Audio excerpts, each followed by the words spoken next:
So the idea of a secular Jewish school was not foreign to the thinking of Soviet people.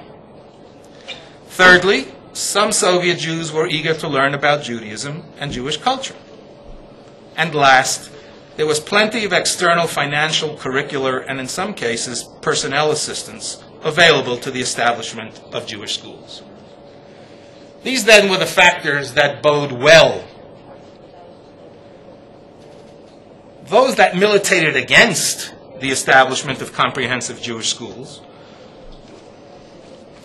or that such schools did not exist for several generations. There were no teachers, books, curricula, alumni, administrators, buildings, or funds. A Jewish school had to start from nothing. Moreover, whereas the majority of Jewish schools in the West had a religious coloration, Soviet Jewry was and remains an overwhelmingly secular population, and even those Jews who define themselves as religious believers do not necessarily translate that into an affiliation with Judaism. And even those who identify Judaism as the religion which they prefer do not translate that, by and large, into greater observance of what religious Jews would call mitzvot. More importantly, there was only a nascent organized community in which the school could function, and therefore the role of external agencies was magnified, and I will not take the trouble to list those agencies, except that to say the external inputs have been completely unreflective of world Jewry. The denomination which calls itself the largest single Jewish denomination in the United States, the Reform movement, as far as I know, is involved in no Jewish schooling in the former Soviet Union. The second largest denomination, the conservative movement, as far as I know, is active in only one city, in Chernivtsi, in Ukraine. The denomination, which according to the National Jewish Population Surveys, is probably just a fraction of a fraction, i.e., a small fraction of the roughly 10% of American Jews who define themselves as Orthodox, namely the Hasidic group and especially Chabad, that is the overwhelming presence in Jewish schooling. What is the structure of Jewish education in the former Soviet Union? My flawed understanding, and I'll be very happy to hear from those people who really do know what they're talking about, who are sitting here, is that there are four types of comprehensive schools with Jewish components. There are public schools in Russia and Ukraine I'm talking about. I'm leaving aside the Baltic for a moment, Moldova, Azerbaijan, etc. There are public schools with a national component. Could be Ukrainian, Jewish, Armenian. And these schools receive between 15 and 20% of their budgets from the state, which go to salaries for teachers and maintenance of the premises. Second, there are semi-private schools sponsored by the state, but Jewish organizations take responsibility for renovated premises that serve Jewish instruction. Third, there are schools within schools, wherein a part of the premises are set aside for Jewish instruction. And finally, there are private Jewish schools, most of which are religious. Now, in the state schools with a national component, the number of hours assigned to each subject is strictly regulated by the state, which means, as far as I understand, that between 4 and 8 hours per week can be allocated to Jewish subjects, although there are some ways of infusing, let's say, art or music with Jewish content.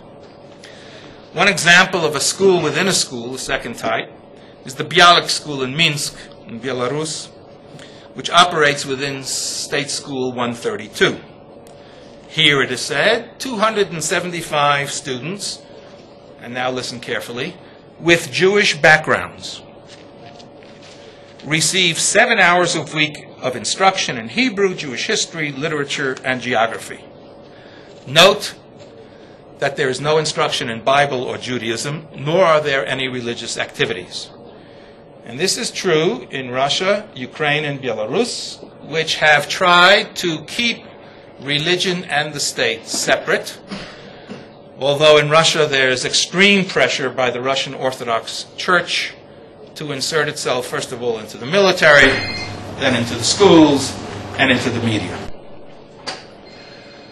Private religious schools provide lunches and transportation, and these are major attractions for the poorer segments of Jewish society. If you look at a school like Or Sameach in Odessa, or the two schools that Rabbi Yaakov Bleich runs in Kiev, these are dormitory schools, and you know something about the children and their parents, and oftentimes you know nothing about their parents because the children don't. You understand that these schools serve as much a social function as they do an educational one, if we can even make such a distinction. One of the ironies of schools in the FSU, and not in the FSU alone, is that for many years many schools encouraged emigration, and most particularly Aliyah. And therefore these schools were seen by parents as prep schools for life in Israel. That is less and less the case as the emigration has dwindled very significantly. In 1997-98, the Institute for Jewish Education of the Petersburg Jewish University surveyed Jewish education in the FSU and enumerated 51 Jewish day schools, 19 in Russia and 16 in Ukraine, with almost 11,000 students and nearly 1,600 teachers. That had been a significant increase from 92-93. And since then, it seems to me, since 2002 certainly, the number of schools and students seems to have declined. Avichai reports in 2002 about 70 day schools with a combined enrollment of nearly 12,000 students, grades 1 to 11. And in 2006, if you add together the students from the Baltic, Belarus, Ukraine, and Russia, I calculate something between 7,000 and 10,000 students, a drop from the previous 12,000. Who or what can explain this decline? Emigration in the early years, but no longer. What explains the decline is the demographic catastrophe of former Soviet Jewry. The 1959 census, the first taken after World War II, in which at least 1.5 million Jews were murdered, found that the average Jewish family size was 3.1 persons.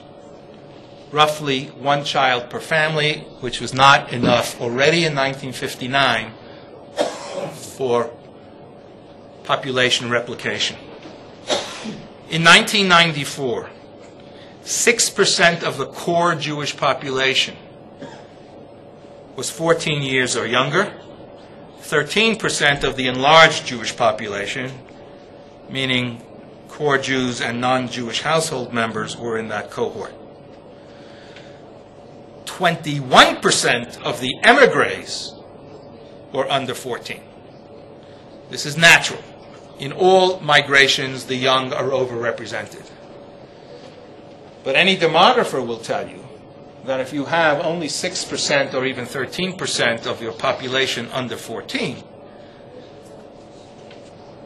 you have an unlikely future. Fertility is extremely low, intermarriage extremely high, over 80%, mortality is very high. That's one problem. The second problem, and here some of the people in the audience may disagree, seems that some of the Jewish schools are unable to compete in quality with the best schools in a city. Another problem is that families often see Judaic studies as the least important component of the curriculum, and most are unfamiliar with the material, of course, and unable to help their children with it. And we will return to that. On the other hand, in some places, these Jewish schools are superior to the neighborhood schools, And they have the reputation of having smaller class sizes, fewer problems with drugs and sexual experimentation, and these are attractive to parents.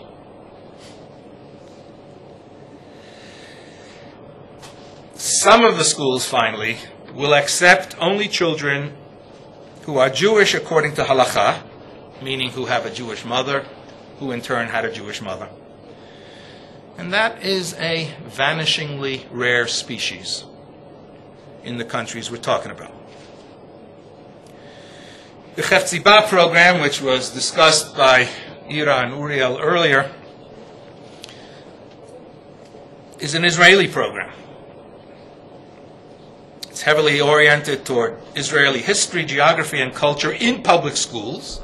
Sometimes Bible is included as part of the literary heritage of Israelis. Many of the students participating in those programs are not halakhically Jewish, but are eligible for aliyah. Some make no claim to any form of Jewishness. And the teachers are often unable to communicate in Russian, let alone Ukrainian, not necessarily trained in the subjects which they are teaching, and the curriculum is not structured for building Jewish communities in the former Soviet Union. But they have a new constituency: returnees from Israel. Kids whose parents have come back, either temporarily or permanently. Reminds me of the Romanian Jew who finally left for Israel, and 6 months later was back in Romania, and 6 months after that was back in Israel. And after several such trips, the Romanian border guard came to recognize him. And on his last entry to Romania, he said, "Yankel, what's this going back and forth? I can't decide where to live." He says, "Well, that's easy. Where do you feel most comfortable?" He says, "To tell you the truth, I feel most comfortable on the plane."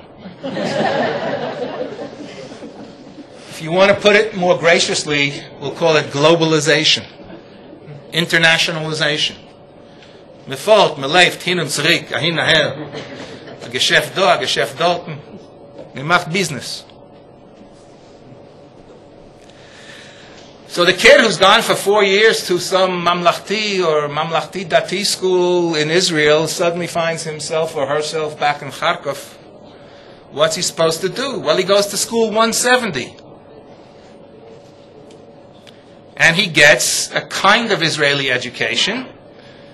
And his parents are told, this kid is really good in Hebrew, knows a lot of Jewish history, but boy, is he behind in math and in science. V'hamevin yavin.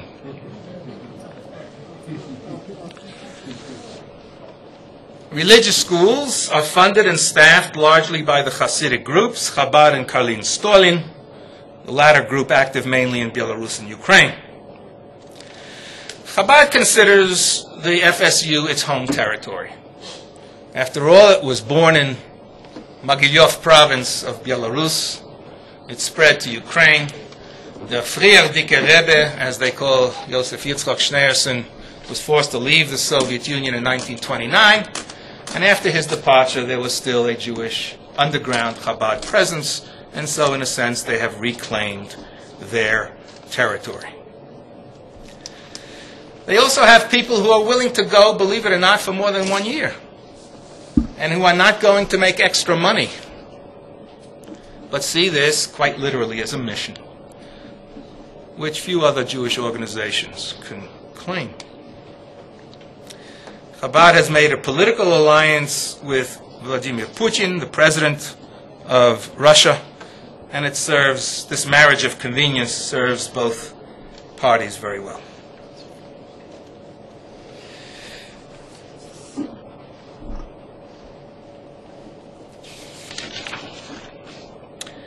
Not surprisingly, almost all the schools suffer from a lack of qualified teachers, a lack of age-appropriate texts in Jewish subjects and in Hebrew instruction.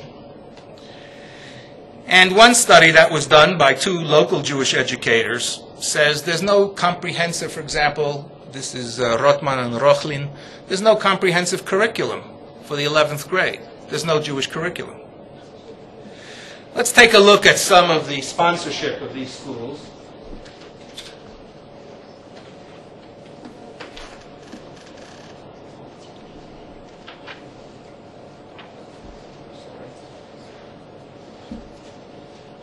This is the year 2001. 74 schools, you see Chabad, other religious schools, together more than the non-religious schools. Religious schools were over 60%.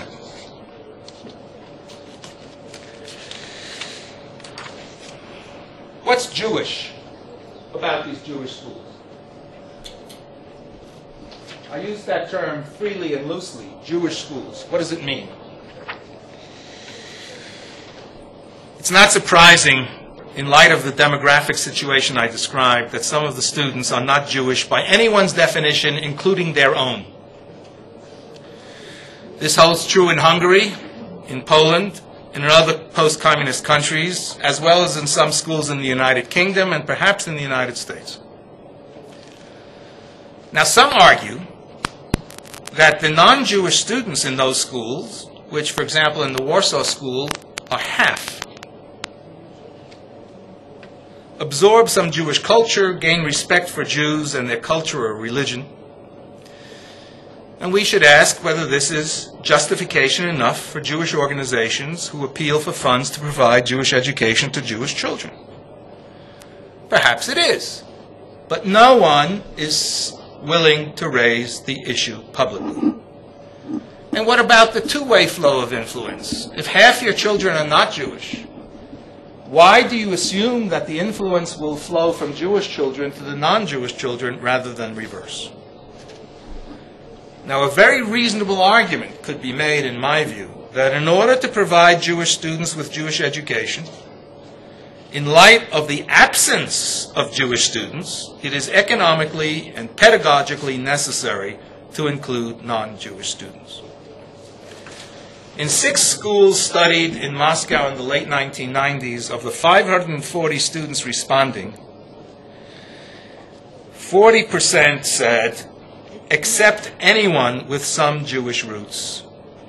17% of the students said they did not consider themselves Jewish, and another 12% said they did not attribute any nationality to themselves. So only 64% define themselves as Jewish. Very few of the students or the parents claim to observe Shabbat, Kashrut, fast on Yom Kippur, etc. Nearly half the students said it made no sense that Jews should choose a Jewish spouse. Among the parents, only 30% agreed, and 55% said Jews should marry other Jews.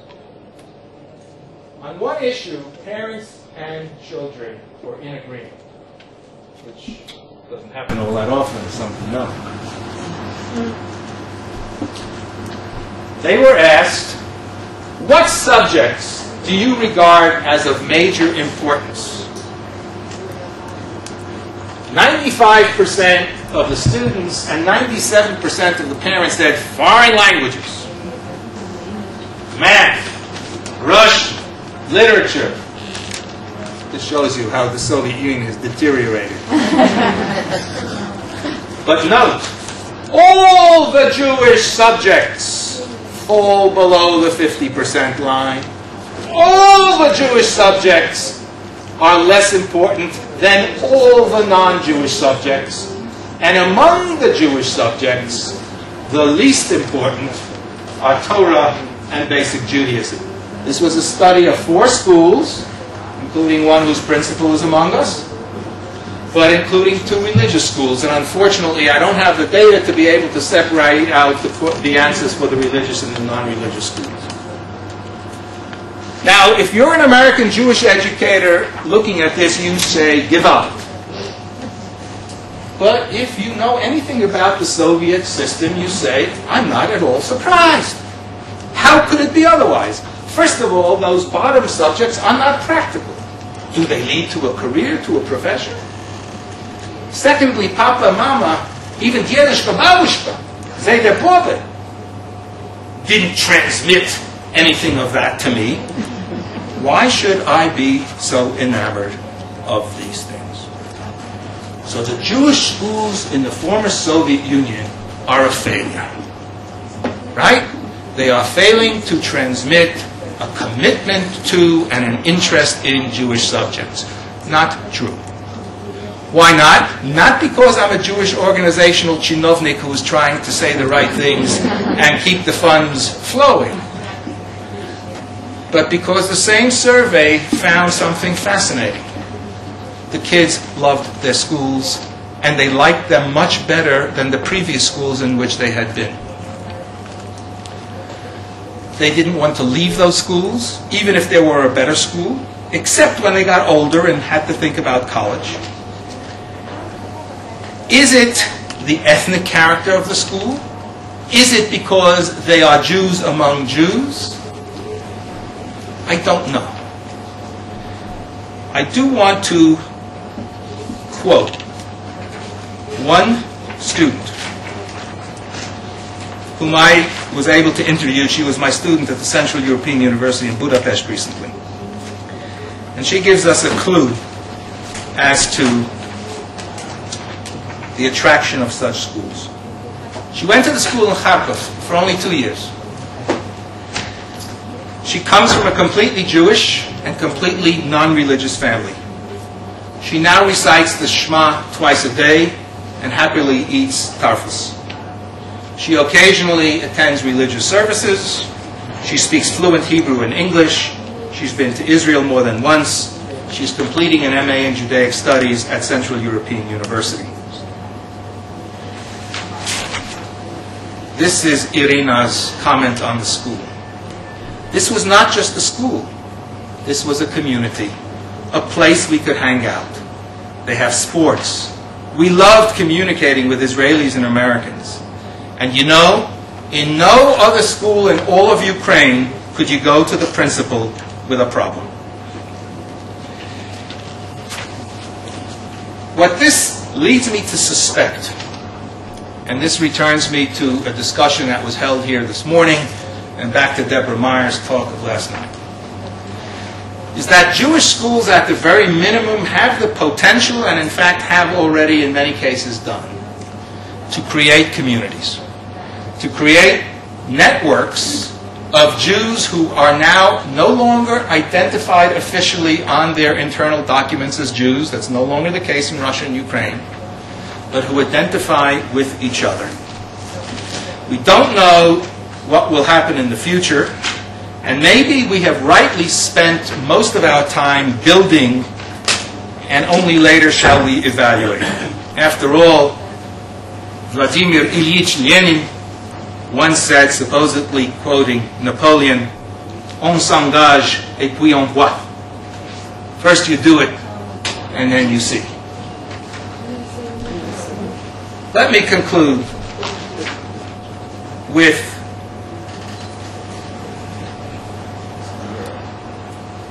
my own observation, which is that one could not reasonably expect schools that started over a decade ago, with no financial or educational resources of their own, not buttressed by thriving, well-knit, strong communities, schools which admittedly enjoyed external support and what Feuerstein called the advantage of the latecomer, to produce results other than the ones I showed you. But I am reminded of a discussion which I had in Budapest this past February with a young Jewish couple, both Jews, highly educated, professionals, thoroughly Magyarized. And I asked them, what makes you Jewish? And the answer was our social and political values, liberal values. And that makes us associate with other Jews. And I argued, surely there are Magyars, real Magyars, not Jews who have been pretending for 300 years to be Magyars, who have those values. And their answer, which I don't believe, but which may be true, was, no, but it was we Jews who brought these values to the Hungarians. Whatever the accuracy of this analysis is, the fact that it is believed by a young post-communist couple, and that its consequences are the formation and sustaining of Jewish social networks. And Anna, you will confirm this. I was told that the graduates of the Lauder School, without any formal agreement, together with the other kids from the other two schools, the Scheiber School and the Maserot Avot, informally gather at a certain cafe at a certain time, and they just know that's the place to be. These are the graduates. This, to me, it seems, might be the first step, and only the first step, to the achievement of what I would consider far-reaching goals. I profoundly disagree with a Jewish educator in the United States who recently told his teaching staff in a day school, those of you teachers who are content-driven ought to think about leaving this school, because this school is about making kids feel happy, wanted, and loved. Balderdash. The Jewish school is about teaching Jewish subject matter. Thank you.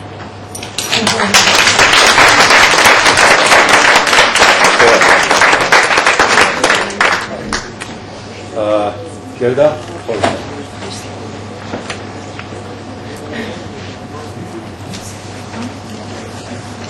Shalom, צהריים טובים. Professor Gitelman began his presentation in Yiddish, so after that I feel free to make my reference in Hebrew, the second Jewish language.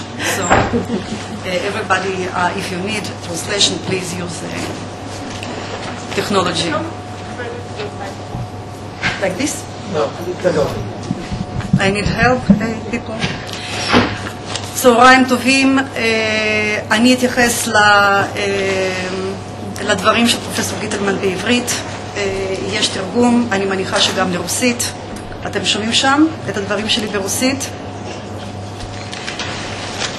אני מניחה שאני הוזמנתי להיות אחת מבין שני המגיבים לדבריו של פרופסור גיטלמן, אולי על תקן אותו צ'ינובניק ארגוני שדואג להזרמת הפאנס לשטח.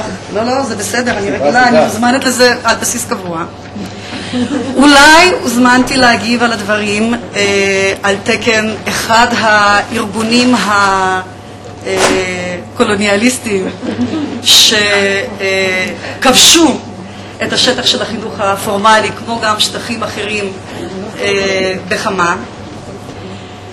אולי הוזמנתי גם כי אני יודעת משהו ביוגרפית על מחויבות ועל ידע, כן, שאתה הזכרת, פרופסור גיטלמן, ועל ההבדל ביניהם בהיסטוריה של הקהילה הרוסית הזאת. אולי בגלל שלושתם גם יחד, אני אנסה להתייחס בקצרה לסיפור בתי הספר בחמה שאני מלווה אישית בתוקף תפקידי בשלוש השנים האחרונות, אולי משלוש הזוויות האלה גם יחד.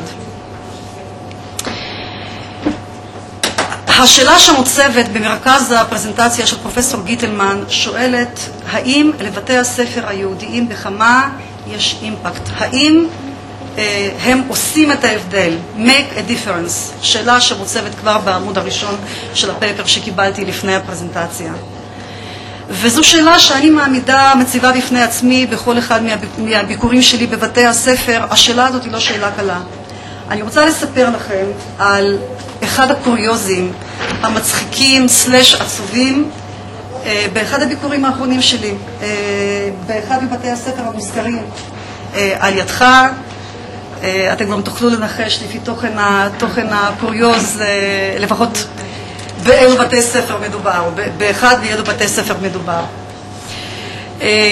אחד הדברים הקשים ביותר שאיתם מתמודדים פקידי הסוכנות היהודית, ואני מניחה גם ה-JDC, אלה קבלות פנים בנוסח מאוד מאוד חגיגי, שעורכים לכבודם בכל אחת מהמסגרות שנתמכות על ידי הכספים של הארגונים. כן, הילדים עומדים, הילדים שרים, הדגלים מונפים, השיירה עוברת, סיטואציה די מביכה אם תחשבו על זה. זה רק בסופו.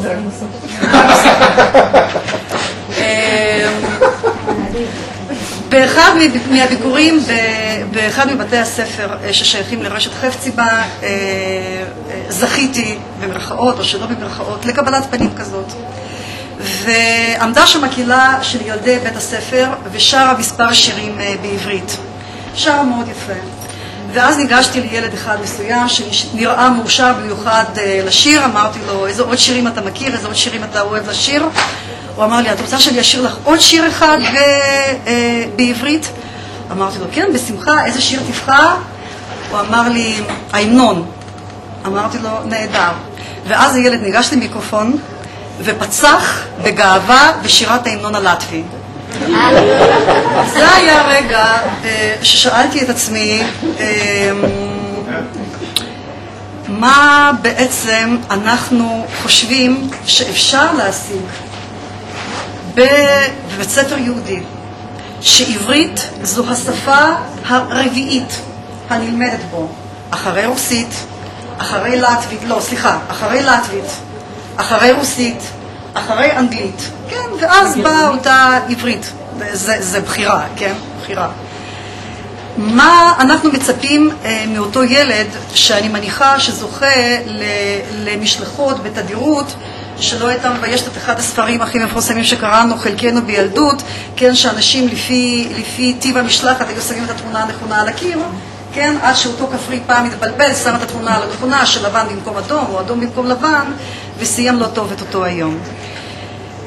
מה הם הערכים שאנחנו מקנים לילדים שמתחנכים בבתי הספר האלה סביב אותן הצהרות מאוד מאוד גבוהות שאנחנו גם מאוד מאמינים בהן, של ה-Jewish peoplehood, כן, העמיות היהודית, השותפות היהודית, הערבות היהודית שמביאה כל כך הרבה יהודים בליווי אנשי הסוכנות היהודית לבתי הספר כדי לראות באיזה אופן מושקעות התרומות.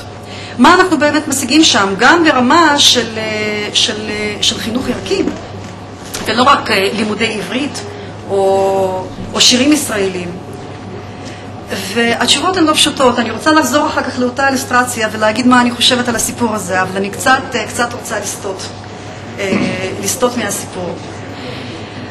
בניגוד לארבעה דגמים של בתי ספר שהוצגו כאן, אני מצאתי בשטח לפני 3 שנים, כשהתחלתי את סיפור ההיכרות האישית שלי עם התחום הזה, 44 מודלים נפרדים.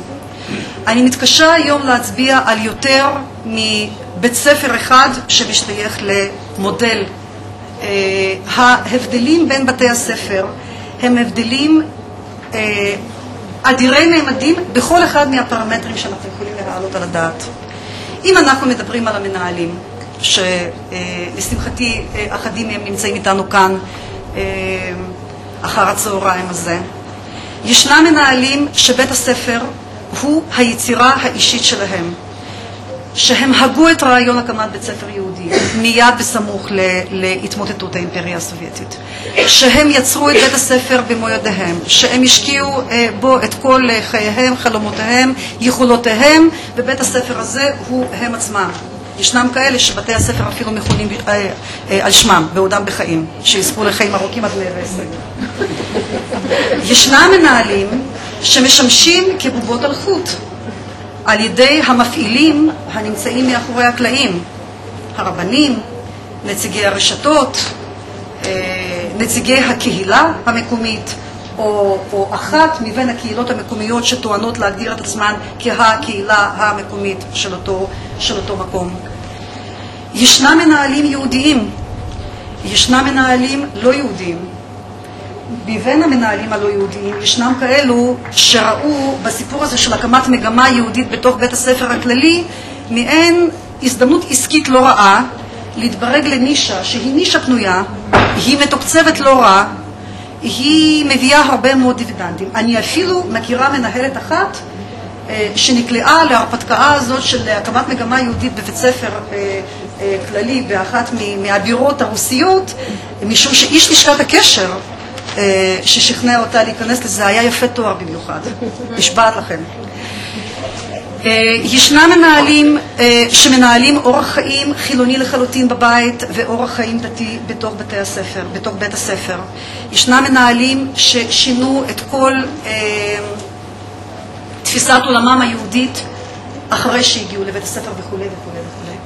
ישנם בתי ספר דתיים שפתוחים אל העולם היהודי המודרני ואל ערכי הפלורליזם וכמובן אל קיומה של ישראל לא רק כישות רוחנית אלא גם כישות יהודית ריבונית מודרנית. ישנם בתי הספר שתולשים את הפרקים האלה מתוך ספרי היסטוריה שאותם לומדים הילדים. אני דרך אגב נתקלתי באחד מבתי הספר המתוקצבים על ידי הסוכנות היהודית פרקים בתולדות עם ישראל בתוכנית בתולדות עם ישראל שעוסקים בהקמת התנועה הציונית ובהקמת מדינת ישראל פשוט נתלשו מחוברות הלימודים ולא נלמדו. הייתה שם קפיצה מתודית מעניינת, כן, מעל הפרקים האלה. הפוליטיקה שבין היחסים, מערכת היחסים שבין הקהילה או הקהילות לבית הספר נבדלת בכל אחד מהמקומות שבהם ביקרתי. ולצערי ישנו אולי מאפיין אחד שניתן להצביע עליו כמכנה משותף לבתי הספר, ואתה התייחסת אליו בדבריך. כל בתי הספר שביקרתי בהם, כל אותם 44 בתי ספר, לא מצליחים למשוך אליהם בגדול את הילדים של המשפחות היהודיות המכונות לצורך הדיון, כן, כאליטה יהודית מקומית. ונעזוב כרגע את ההגדרות הסוציולוגיות. אני תמיד טוענת שברגע שכולנו פחות או יותר מבינים על מה מדובר, אז כולנו יודעים על מה מדובר, ונניח להגדרות הסוציולוגיות. והסיבות לכך הוזכרו. הסיבות לכך הן שבית ספר אליטיסטי, גם בחמה, מבוסס קודם כל על עיקרון ההתקבלות. מבין רבים שמאוד מאוד שואפים להתקבל לבית הספר. בית ספר יהודי מבוסס על עיקרון הפוך. בית ספר יהודי בחמה מקבל בהגדרה כל ילד שרוצה בכך, או שמשפחתו רוצה בכך. ברגע שבית הספר מקבל את כולם, לא רק בארצות הברית היהודים לא רוצים להשתייך לקאנטרי קלאב שמוכן לקבל אותם. גם בחמה היהודים לא רוצים לשלוח את ילדיהם לבית הספר שכל כך בקלות מקבל אותם. זאת אומרת, ישנם מאפיינים יהודיים אוניברסליים בכל מקום אפשרי. אם נמשיך הלאה ונאמר שמקצועות היהדות שלא זוכים ליוקרה מיוחדת מכל הסיבות שהוזכרו בבתי הספר, לא רק שלא מוסיפים ערך מוסף עבור ההורים ששוקלים לרשום את הילדים שלהם, הם בעצם מינוס רציני מאוד, מכיוון שמשמעותם זה פחות שעות מתמטיקה, זה פחות שעות מדעיים וזה פחות שעות אומנות. זה לא רק שהם לא מספיק חשובים. אז ניחא, אז שהילד ילמד גם משהו שהוא לא כל כך פונקציונלי והוא לא כל כך תורם להמשך חייו. לא. הדבר הרבה יותר חמור, כן, לתפיסת האנשים, המשפחות. הדבר אומר שאם משרד החינוך והסוכנות היהודית תובעים שלפחות X שעות תושקענה בבית הספר לטובת לימודי יהדות ועברית כתנאי להמשך התקצוב, הרי אותן שעות בדיוק באות על חשבון המקצועות האחרים. ודרך אגב, גם כאן מדובר באיזשהו מאפיין אוניברסלי. אני רוצה להתוודות בפניכם שכאשר הבת הקטנה שלי באה וסיפרה לי שיש לה בעיות בערבית והיא לא ממש מצליחה, אז אמרתי לה, את יודעת מה? את השנה במילא מסיימת ללמוד ערבית. והיא גדיל. לעומת זאת, כשהבת השנייה שלי באה ואמרה שלא כל כך מצליח לה בביולוגיה, למחרת גלריה של מתגברים, כוללת דודה אישית משפחתית, התייצבו בבית, מה זאת אומרת לא מצליחה בביולוגיה? אין מצב לא להצליח בביולוגיה. אנחנו מדברים פה על היררכיה, כן? שגם אנחנו שותפים לה, גם כאן בישראל, ואני מניחה שגם בקהילות במערב. כאשר אנחנו מוסיפים לכך את כל גלריית הסיבות שהוצגו על ידי פרופסור גיטלמן, כאשר מסורת בחלק מבתי הספר נלמדת, או הילדים לומדים אותה מפי מורים שאינם דוברי רוסית, שהם מציגים אותה בשפה שבורה ולא מובנת, כשהתכנים הנלמדים רחוקים מעולם החיים ומעולם החוויה של הילד והמשפחה, כאשר תולדות עם ישראל נלמדות לפעמים באותה שיטה ולא ברור מה ההבדל בינם לבין לימוד היסטוריה יוונית עתיקה, כאשר עברית לא זכתה במשך הרבה מאוד שנים להתייחסות רצינית הן בתחום המתודולוגי והן בתחום הקונספטואלי של הוראת שפה בהקשר התרבותי הכללי או הזהותי הכללי, יש לנו עוד הרבה מאוד מה לעשות. ובכל זאת, אני חושבת שבתי הספר היהודיים בחמה כן מייצרים אימפקט על חיי הילדים, על חיי המשפחות ועל חיי הקהילה המתהווה. הילדים חיים יחד עם בני גילם סביב פרויקטים גדולים ומרכזיים שלוקחים אותם ומעסיקים אותם בתחומים מסוימים, בדגשים מסוימים. פרויקט שורשים שמופעל היום בכל בתי ספר, כדוגמה, שמופעל היום בתוך כל בתי ספר יהודיים בחמה. כשבפרויקט זה הילדים יוצאים לחקר תולדות הקהילה שלהם, תולדות המשפחה שלהם בתוך הקהילה, בעבר ובהווה. לאחר מכן יוצאים בשנה, בכיתה מתקדמת יותר, יוצאים לסיור חינוכי לפולין ופוגשים שם משלחות של בני נוער מישראל וממדינות אחרות, ולאחר מכן בכיתה האחרונה מגיעים במסגרת המשך התוכנית החינוכית לישראל, גם מבלי לדבר הצהרתית וארגונית ופוליטית, כן, כאשת הסוכנות היהודית שמצופה לדבר באופן מסוים, ברור לנו שחיי קבוצת השווים, כן, קבוצת בני הגיל באותן שנים, מתבססת הרבה מאוד על החוויה הקולקטיבית שנוצרת שם, והיא נוצרת שם, והיא נוצרת באופן חזק. אני כבר מסיימת, חיים. כאשר החיים הבלתי פורמליים של בית הספר, גם הם ממקדים את הילד ואת בני גילו בתחום מסוים, בעולם תוכן מסוים, יש לכך השפעה. ואני רוצה לסיים באותה אנקדוטה של אותו ילד ששר לי בגאווה את ההמנון הלטבי, שאני במקרה מכירה אותו, כי גם אני יוצאת המקום הזה, כן? אז במקרה יכולתי לשיר את זה איתו לפחות, כדי לא להביך אותו, מה שעשיתי, לתדהמת הרב המקומי שכמעט התעלף שם. זאת אומרת, זה שבר לו את כל הסטריאוטיפים על אנשי הסוכנות היהודית, אני מניחה. אני חושבת שאפילו המפגשים שמאוד קל לנו להציג אותם באור ציני ופוליטי וכמעט וולגרי, כן, של אותם מפגשים עם כל אותם משלחות של יהדות העולם שבאה לראות מה היא מייצרת במגרש המשחקים הזה שנקרא חמה, אפילו את זה אני יכולה לראות חינוכית באור אחר לחלוטין. אני חושבת שהחשיפה של התלמידים, של הילדים, לעולם היהודי הרחב, לקיום הרב-גוני והמורכב והמרתק שלו, לדמויות השונות והמשונות שמופיעות אצלו בבית הספר, כשהן לא דומות אחת לשנייה בשום דבר, פותח בפניו פתח לא ורבלי, אלא חווייתי, לתוך מה שאנחנו מכנים אותו חיבור לעולם היהודי העכשווי, חיבור גם לישראל וגם לקהילות העולם, דברים שבעצם עוברים בתוך אותם בתי ספר כמסרים הרבה מעבר לתוכניות הלימודים. אני רוצה לקוות שאנחנו נצליח בכוחות משותפים כן להמשיך ולקיים מחקר מסודר ושיטתי.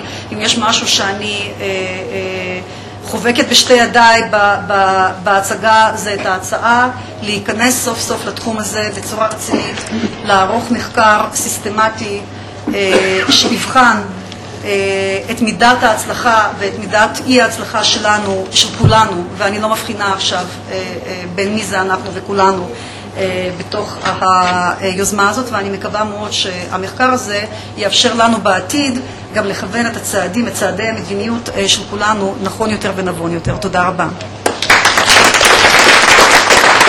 תודה רבה.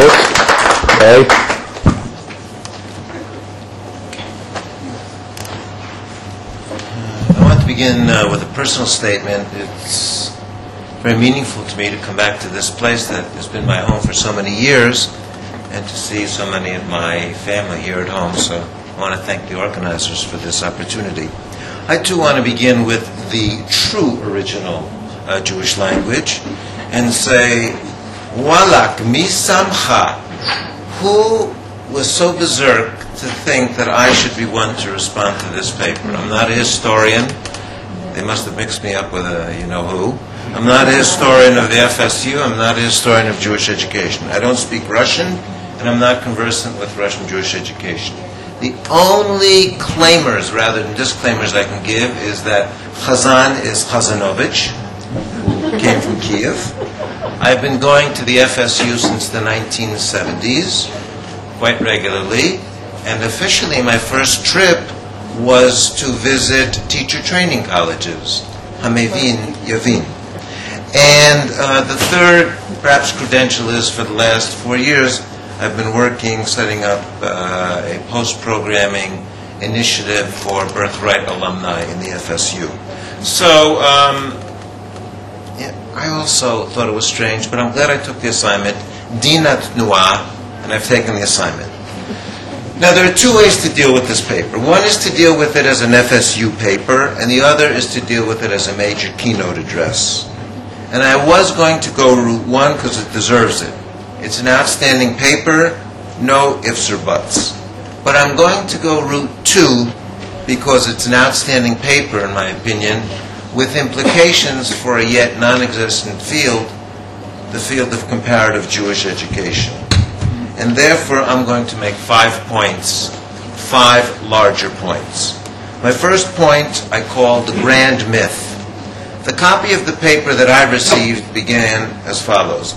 Intensive Jewish education is seen as the most promising antidote for the assimilation of Jews in many countries, meaning the loss of Jewish identity and commitment, including Israel. This statement has become the mantra of modern Jewish life and philanthropy, not just in the FSU, in Boston, Chicago, Los Angeles, in Nashville, and all over. This sentence, in some ways, for those of us in this field, is a kind of manna from heaven, which should make us happy. This sentence often vaguely refers to some definitive research which has proven the point. And as Zvi indicated, this sentence is one of the great crimes and misdemeanors of contemporary Jewish life. There is no definitive research that I know of. Zvi does quote the Himmelfarb research in the 70s. There was the Bach research at that time. He quotes Steve's work. Steve will be the first to say that his work was a modest study based on a certain sample. And more important, none of these studies encompass the methodologies of the grand, large educational studies, whether it be Coleman or Menkovich or Bashi. None of this research, for example, studied content, teachers, goals, and the like. All they studied was attendance or values. So there just is no big conclusive research, including at Park Avenue and 83rd Street, which is the headquarters of the Avichai Foundation. 85th, sorry. There are those who claim that there is a definitive study. There is the Census that Marvin Schick has done. It's been useful, and other things. So there is a certain sense in which this sentence and a major assumption about contemporary Jewish life, one that many of us hope is right, and it has reinvigorated our work and our lives, doesn't have the hardcore evidence that philanthropists and others think there is. There is some kind of, I don't want to use the word hoax here, but there is a crime and misdemeanor. Point 2, the anti-education movement in Jewish education. The formulation of this sentence, not Zvi's, because the way Zvi formulated is the way that the Jewish world formulates it, is a statement about antidotes to a sickness. The assumption is there's a sickness out there, and we need medicine. This formulation is not a statement about a recipe for health or meaning. The Jewish people, at least in its formulations, is looking to and using day schools for a medicine for which it regards as the greatest enemy that exists: assimilation, intermarriage, and the like. The sense is there's a disease out there that needs to be cured. There are many people in the world of education. There are some people in the world of education. There's one standing up here who believes that education is about meaning-making and socialization. And people and meaning are central, and not assimilation or intermarriage. There's not a disease. There are people and a great culture. Point 3, the misnomer called the Jewish school. It may well be that Jewish schools are not schools at all, but rather social networks. In the 1980s, I did a study, an unpublished study of 3 Jewish day schools. One was at a place, a little street called Stein Circle in Newton Center, Massachusetts. An exciting educator ran it then. It was clear he was destined to be a major voice in the Jewish day school movement. And it was a very good school. Teachers were good, the curriculum was good, coffee, the tea, everything was great. But you know what I discovered? I discovered the Schefter community. I discovered parents, and I discovered Grandparents' Day, and I discovered people who even davened together. By the way, I had expected within X number of years that school would also be a show. I don't know what happened. I never followed it. That study was unpublished. Around the same time, I did a study in Australia of Mount Scopus College, of a study that was published, but none of you have ever seen it because it was hidden by the community. I was invited to prove what the title of your paper was, the impact of Jewish day schools on Jewish identity. Well, I didn't find it about the Mount Scopus College. I did find it about Chabad. So at 770, I have a special corner, but that research was never published. But what I did find in Mount Scopus too was the Mount Scopus community. There was a kind of world, and it was related a lot to incredible soccer fields and incredible achievement in grades as one of the top private schools, and a certain hubris of being part of a Mount Scopus graduate. So schools may well not be schools, they may be social networks. And it may be, by the way, that there are other routes that can also be just as effective. There are agencies, they're sitting in this room, that in the FSU went a different route. They went chesed, they set up libraries. You emphasize the importance of the intellectuality of FSU Jewry. In our birthright, by the way, post-programming, it is the only community we ask alumni, what do you want? And in most of the communities, in France, they tell you exactly what kind of wine they want. And in the States, it's either social action or it's parties and the like. In Argentina, it's fabulous meat. And in FSU, they wanted genealogy, Jewish history, and seminarium, or the equivalent word. So maybe there are other routes. And the one other example I would refer to in the FSU is the JC, the Jewish Community Center. What is the meaning in Russia? The Chabad Jewish Community Center.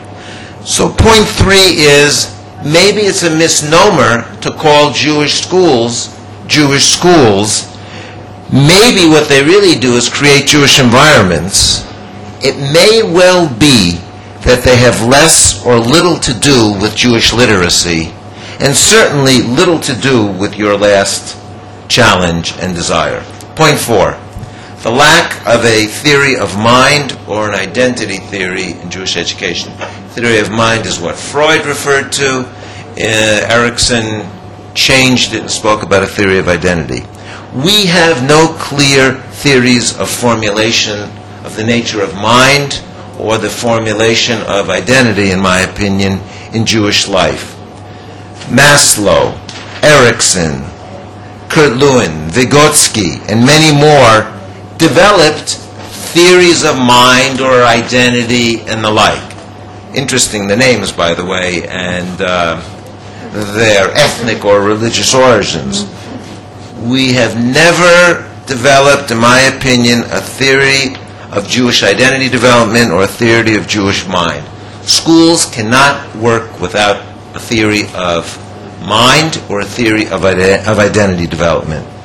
Now, I know there's what's called and known in the world. When I was here, we called it that, and now abroad, I know the Jerusalem School. The Jerusalem approach to Jewish education emphasizes very much the importance of vision. And I'm part of that. I've always believed that vision's important. At the same time, it perhaps does a disservice by minimizing the role of psychological theories and by taking education out of the hand of educators and putting it in the hand of ideologues.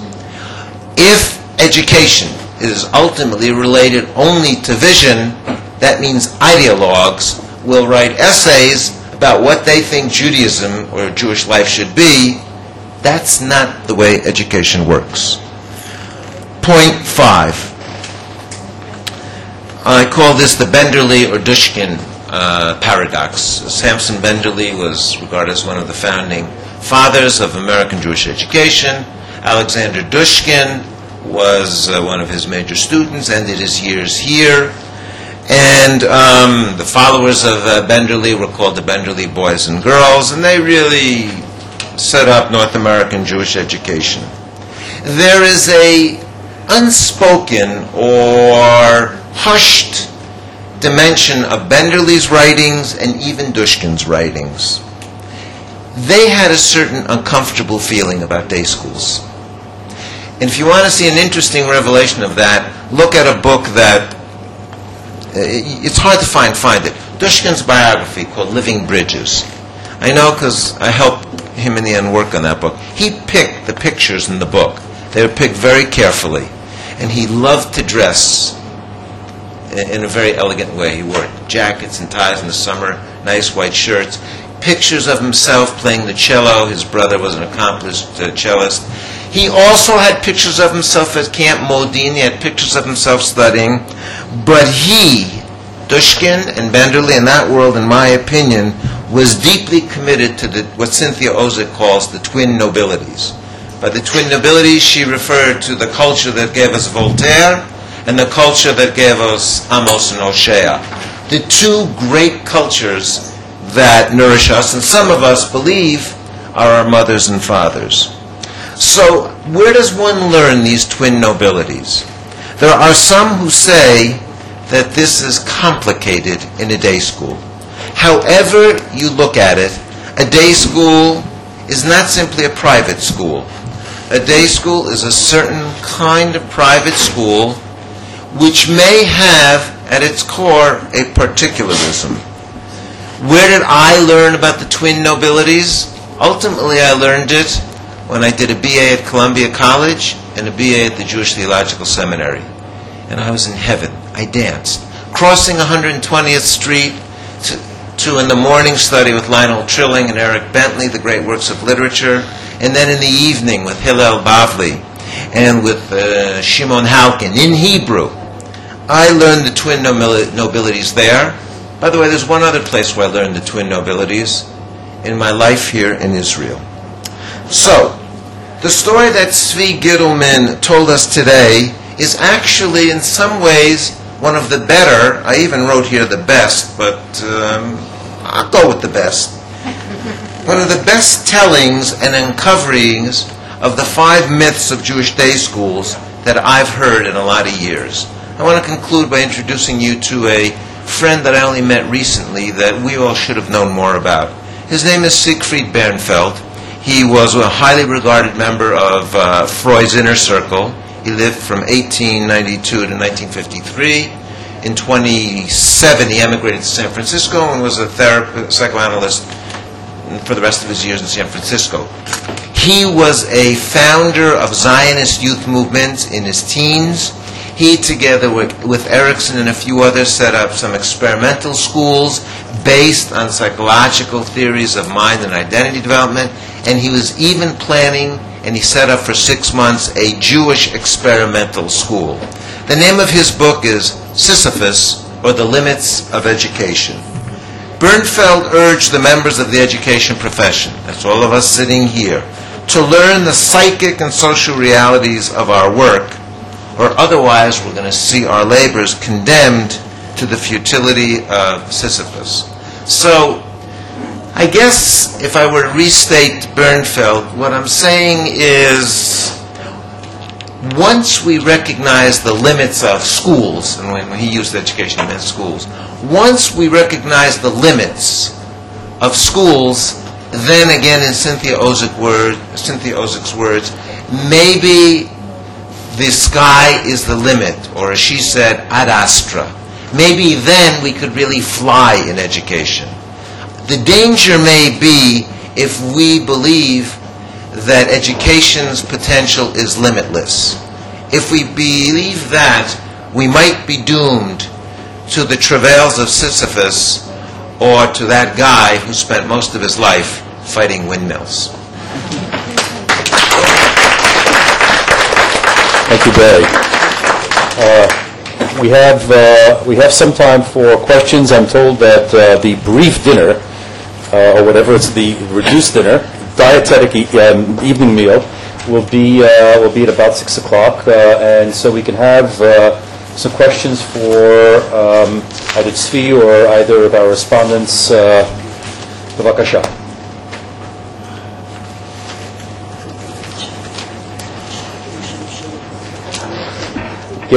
Gerda's comment is that dinner will only be served if there are questions.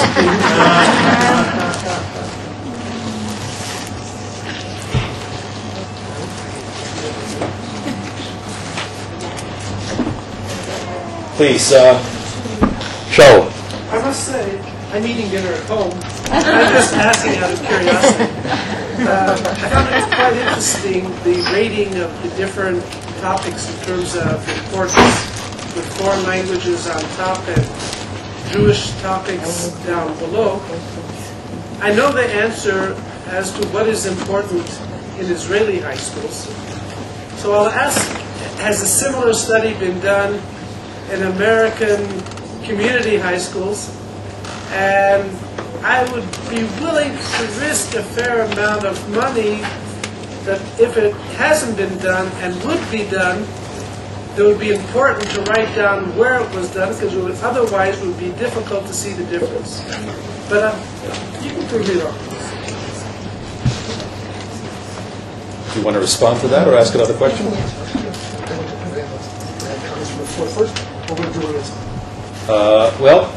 Is there a direct response to Shaul? You win the bet. No question. It's, in my opinion, Josh, you've got to jump in this. You cannot be a successful Jewish day school in most countries of the world unless you're an outstanding general school. In Venezuela, ministers, at least in the past, non-Jewish ministers were lining up to get their kids into the school because it was the best school in Venezuela. Yes. I found in Eastern Europe, there the Jewish topics were most important. But there, the top students got a shidduch, and they got everything that came with the shidduch. And as long as you don't have that, then the rules of the game change. Okay, on that happy note, Jonathan? I leave kind of troubled by the presentations. First, there were excellent presentations, but I find that we're trying to talk, it isn't quite certain to me of what we're speaking. Are we speaking about the future of Soviet Jewry? It's a very important topic. Zvi raises for us questions, and Gerda does. If we're to go into that deeply in and of itself, how does one impact upon the future of the Soviet Jewish community? First of all, we aren't the ones to be speaking about it. I'd like to hear more from Barisky. I want to hear people from people that are there. I want to hear what they have to say. I know what I have to say. I want to hear what they have to say. The whole question of trying to rebuild something not from scratch, he's absolutely right, taking a post-Tsarist in its Soviet transmigration to its post-Soviet identification that our colleague, some of us knew Gene Wiener called this post-assimilationist frame, is a whole thing by itself. It's clear that the old categories, I never ask anybody in Russian. I've been there 170 times. I never ask them, was your mother Jewish? Because it doesn't make a difference.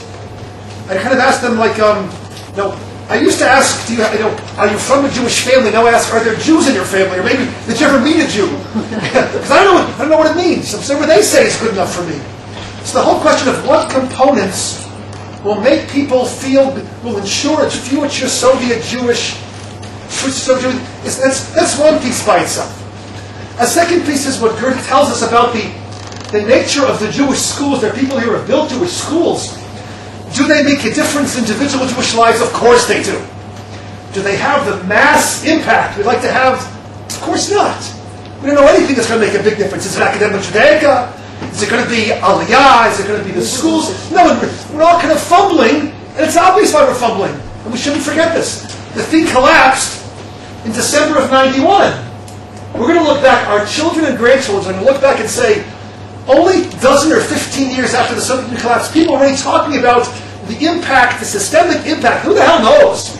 We're doing the best that we can in all kinds of ways. Even the kibbutz here, about do the Sochnut and the Joint and Chabad and the locals and the progressives and everybody else, do we conflict? Is there competition?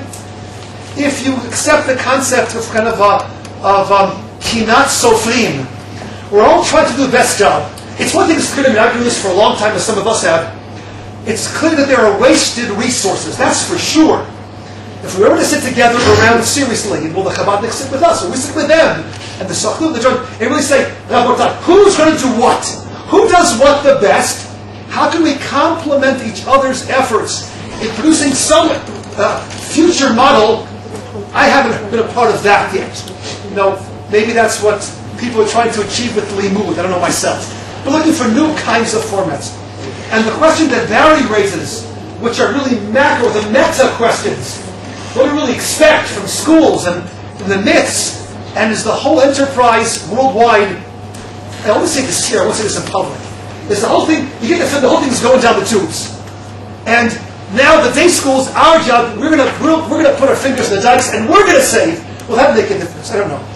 So I find that depending upon which question we're asking, I have the right answer. But I don't quite know what question we're asking yet. I do very much appreciate the thoughtful, intellectual input of our colleagues, because each of us is trying to grapple with this.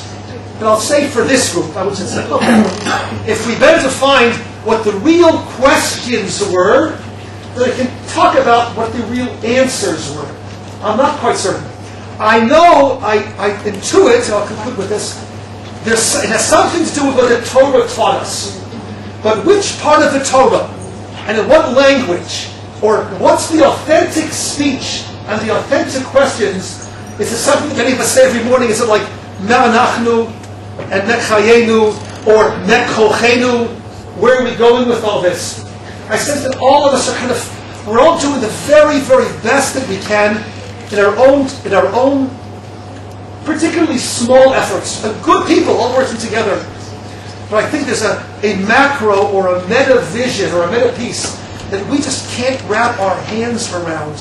And until we somehow in the future get to that, we're all going to be doing our own things. Though I must say that the Midrash says when the Jews crossed the Red Sea, Yam Suf, I thought according to Cecil B. DeMille, which you didn't see as a young person, which I did, they all went together. According to the Midrash, there were 12 separate streams. Every tribe went separately. Maybe that's how it has to be in the Jewish people. The last impassioned 5 minutes was given by Jonathan Porath, who is a country director of St. Petersburg and the Volga region for the Joint. Any further questions or comments? Bevakasha.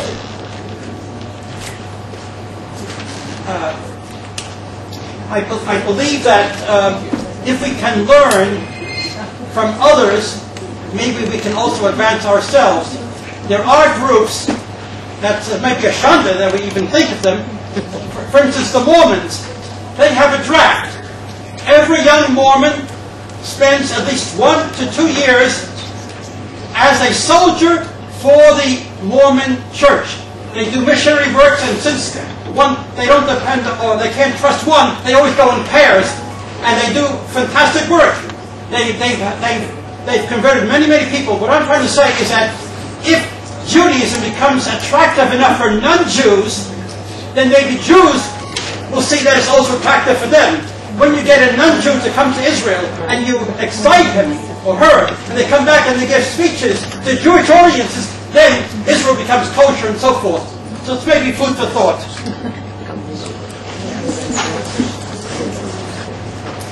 Okay, there is nothing to say unless I'll let you say it. Excuse me. I'll stop here for a moment. Oh, let me respond to...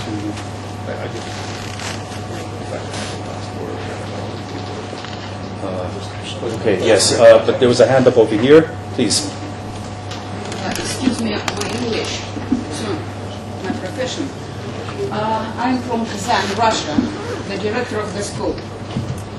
So, why we need these schools? A few years ago, nobody would imagine that young people, kids, will go in the bus and will say, I'm Jew. Never. But now they are proud of being Jews. No parents will send and will speak and will identify themselves as Jews. But now they do it.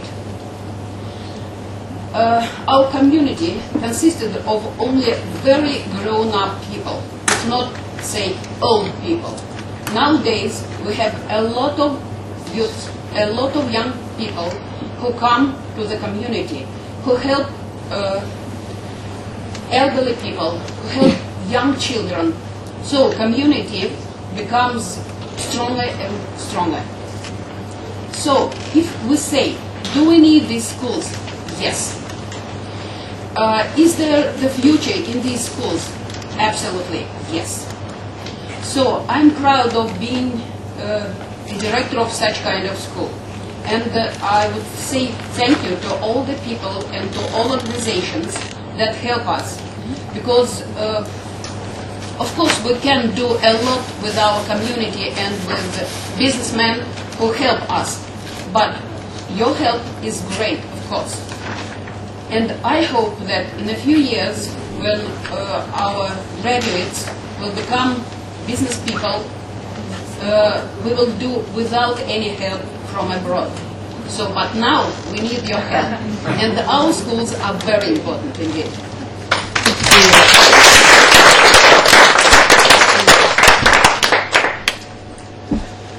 Zvi. If I may, I'd like to follow up on that voice from Tatarstan, which indeed is very exciting. The people who have helped Jewish education and Jewish life in general have been largely ethnic entrepreneurs, religious entrepreneurs from the outside. There was a beginning with the Russian Jewish Congress of a self-financing, self-sustaining Jewish institutional building. And for various political reasons, remember that Gusinsky was the president of the Russian Jewish Congress, and what fate befell him. That self-sustained growth stopped, or at least slowed. And I want to ask the following questions. Chabad, Sochnut, Reform movement, conservative movement, secular movement, all have agendas. They bring those agendas to the FSU and they say, here, build this kind of school, we'll help you. What kind of school do the people there want? It's a bizarre question. Now, initially one would think they can't answer that question. They don't know what a Jewish school is. That was true in 1991. It's now 2006. They've been at the Melton Center and God knows how many seminars all over Europe and elsewhere. They've got a pretty darn good idea of what's on offer. Do you think that Chabad is the most appropriate school for a largely secular population whose values include science, technology, work?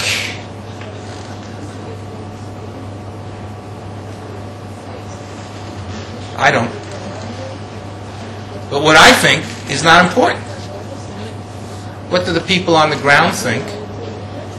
And do any of the external agencies have it within themselves, rather than funding their ideologies and implementing their agendas, to say, we'll help you build whatever you want to build?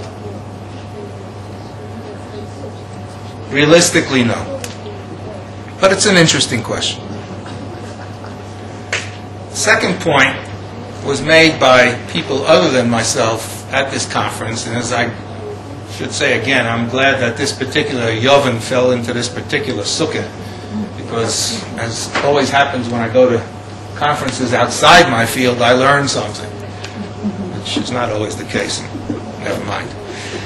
And that is, it occurred to me that perhaps, whereas in some countries synagogues and temples, or Jewish community centers, or fabulous athletic complexes such as we see in Central and Latin America are the centers of Jewish life, given the realities and the intellectual heritage of the people living in the former Soviet Union, maybe schools will be not the end point, not the outcome,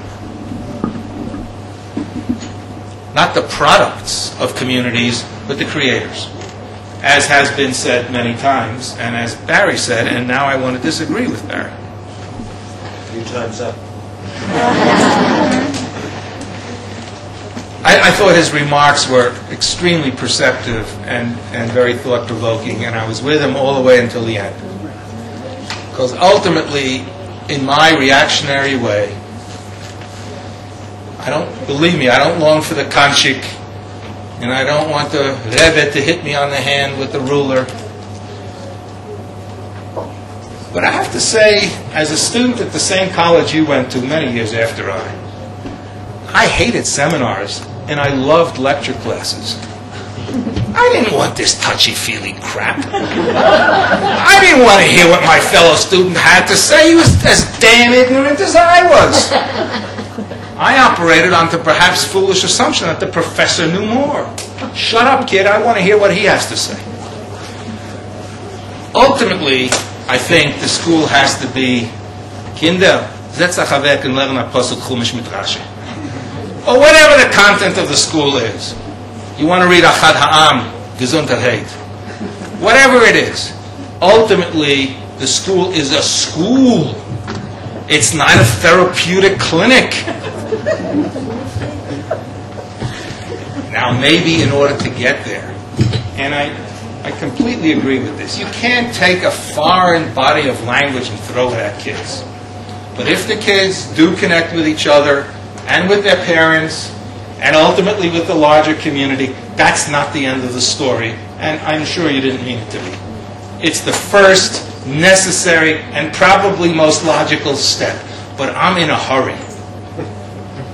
I know a Hillel director who built his foundation on the idea of showing movies, which at that time when he built it were popular. And I said, why are you doing this? And he said, to get kids in the building. I said, good. And after they're in the building, what are you going to do? Show them another movie. Okay, after they've seen 3 movies, what's the next step? And he had no answer. We've got to have an answer. Because I think we're starting to get there. We're starting to build not just schools, but communities. And now we have to start to think, not we, the people in the FSU. Not we. Maybe, okay, we can give an Eitzah here or there. What does the word Soviet mean after all? Sovietnik. Eitzah. But they have to tell us what we want for our particular communities and our particular needs. And as Gerda said, yeah, 44 schools and they're all different. Nachon, and they should be. Thank you.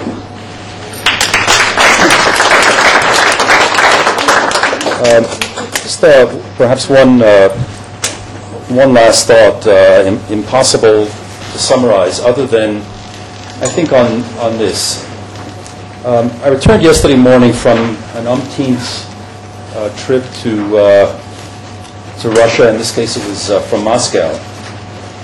And among the conversations that I had over there was with Professor Arkady Kovelman, who was here last week, and who is head of Jewish Studies at Moscow State University. A very close colleague of Shimon Parisky, a close colleague of all of us. He was telling me about a program that Arkady and Shimon and Tanya and Gerda and a number of others were instrumental in setting up, in which high school students who are not at Jewish high schools, who are at elite high schools, spend a week of every year studying Jewish texts intensively. Talking about some hundreds of students.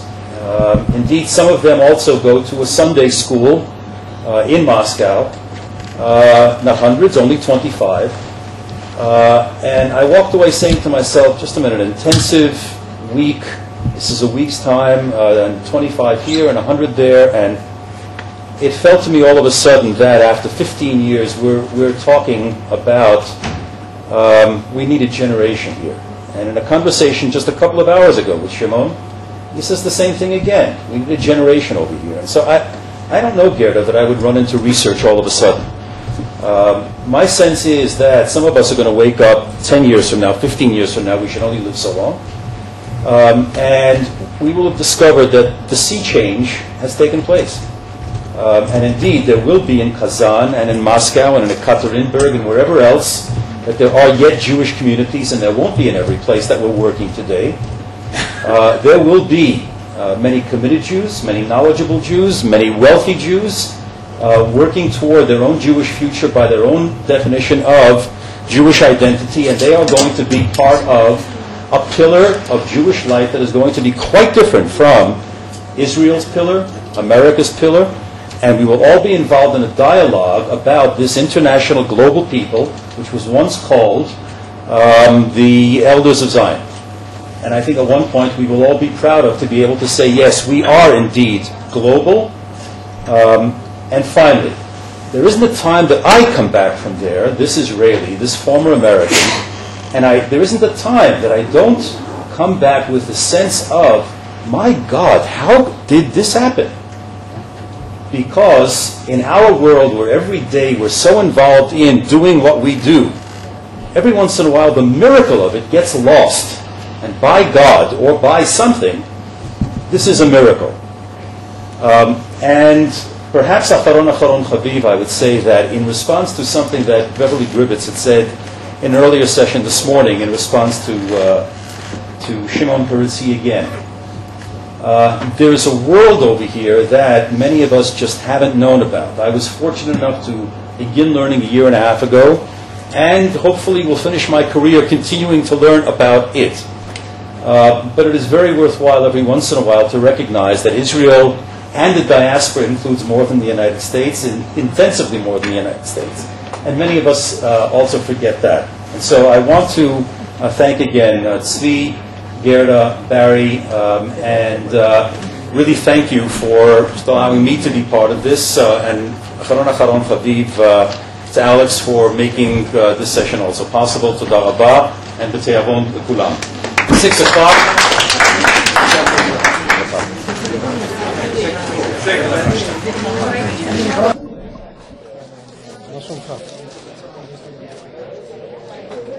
All right, we're going to begin with your permission. Even without it, we're going to.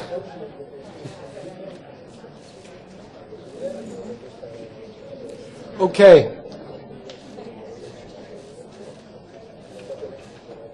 This is like, seems to me a little bit like Tfilat Arvit after Ne'ilah on Yom Kippur, but b'chol zot.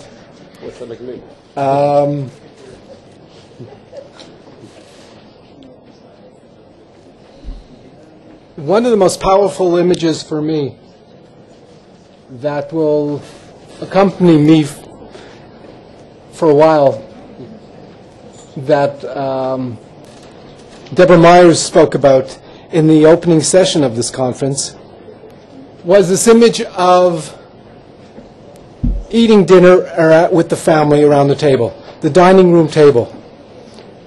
And that whole image for me is something that I cherish and I appreciate.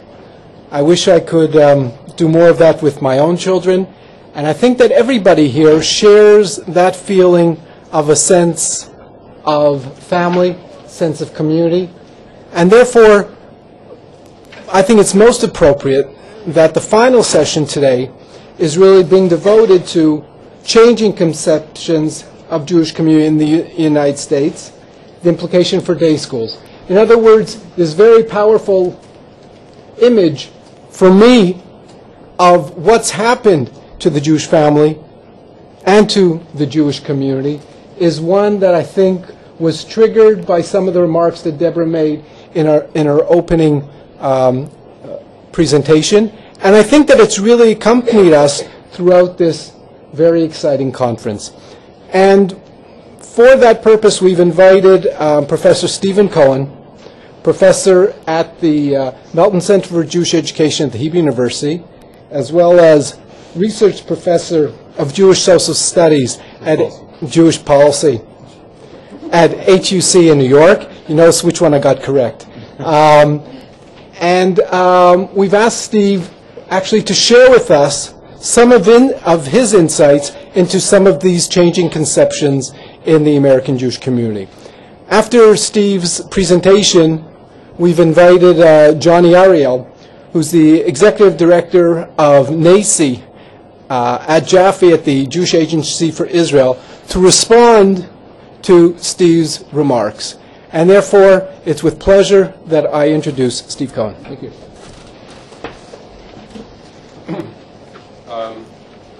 Since this is a conference on community and colleagueship, schools and so forth, and since I think I'm the last official speaker at this conference, so I get the pleasure of thanking Alex and all of your helpers.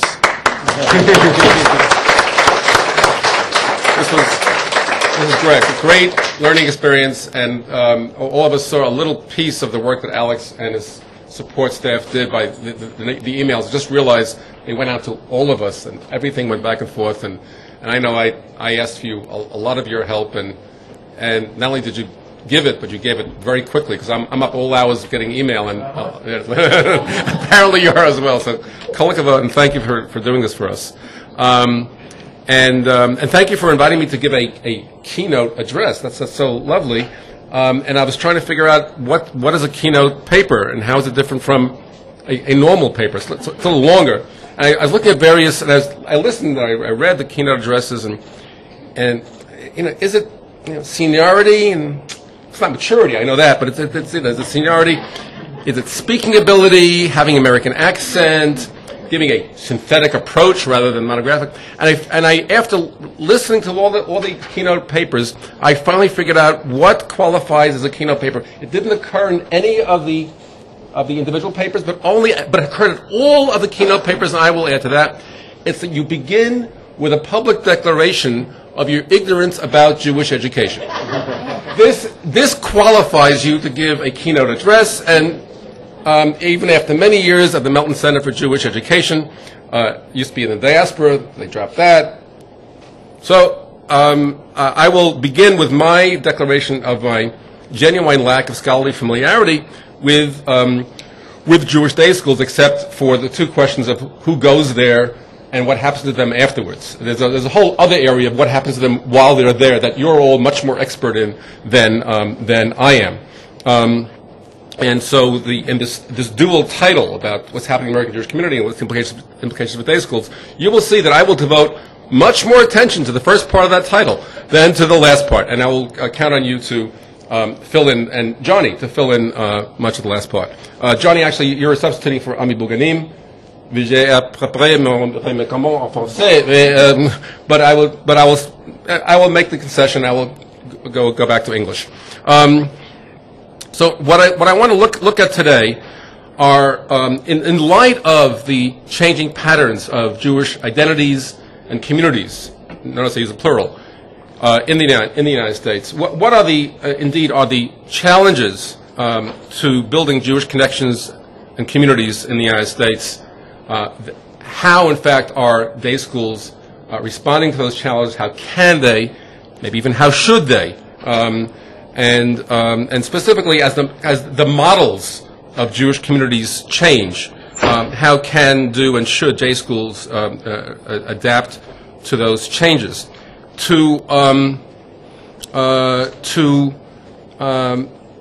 speak to that issue, I'll be drawing upon essentially two bodies of research. One is published and familiar to, I hope, many of you, and the other less so. Just recently, as some of my work's been coming out. The work that I will be drawing upon at the very beginning of my presentation is the work that I did with my good friend Arnie Eisen, a book called The Jew Within, published in the year 2000, based upon research we did in the 1990s that probably should have been written in the 1980s, but we got to it late. And the other is work that I'm doing now primarily with Ari Kelman, who's going to be at UC Davis. And we looked at Jewish identity models of connection among younger adult American Jews, which means primarily Jews 25 to 35 years old, who are, on one hand, a harbinger of change, and on the other hand, are reflecting family life cycle effects that will dissipate as they get older and have children. I said that one of the keys to becoming affiliated with the organized Jewish community is to give birth to a 7-year-old child, and before that happens, that people are highly unengaged in Jewish life. When that happens, there's widespread engagement, provided you're also married to a Jewish person. So let me try to quickly summarize the earlier work and then move on to the later work and see what it tells us about the changing shape of community. And then I obviously eventually move on to the challenges to the community and how day schools can, should, and do respond to those challenges. The challenges to Jewish community really fall into two large categories: the structural and the cultural. For years, I have been mystified by, annoyed by, frustrated by the failure to attend to the social structural aspect of being Jewish on the part of both analysts and the part of Jewish educators. By structural, I mean the connections that Jews have to one another. And in this area, we find declines in almost all measures of association and formal affiliation among Jews. There's what I call the ethnic scaffolding. It starts with marriage and proceeds upward or outward to less intimate relationships.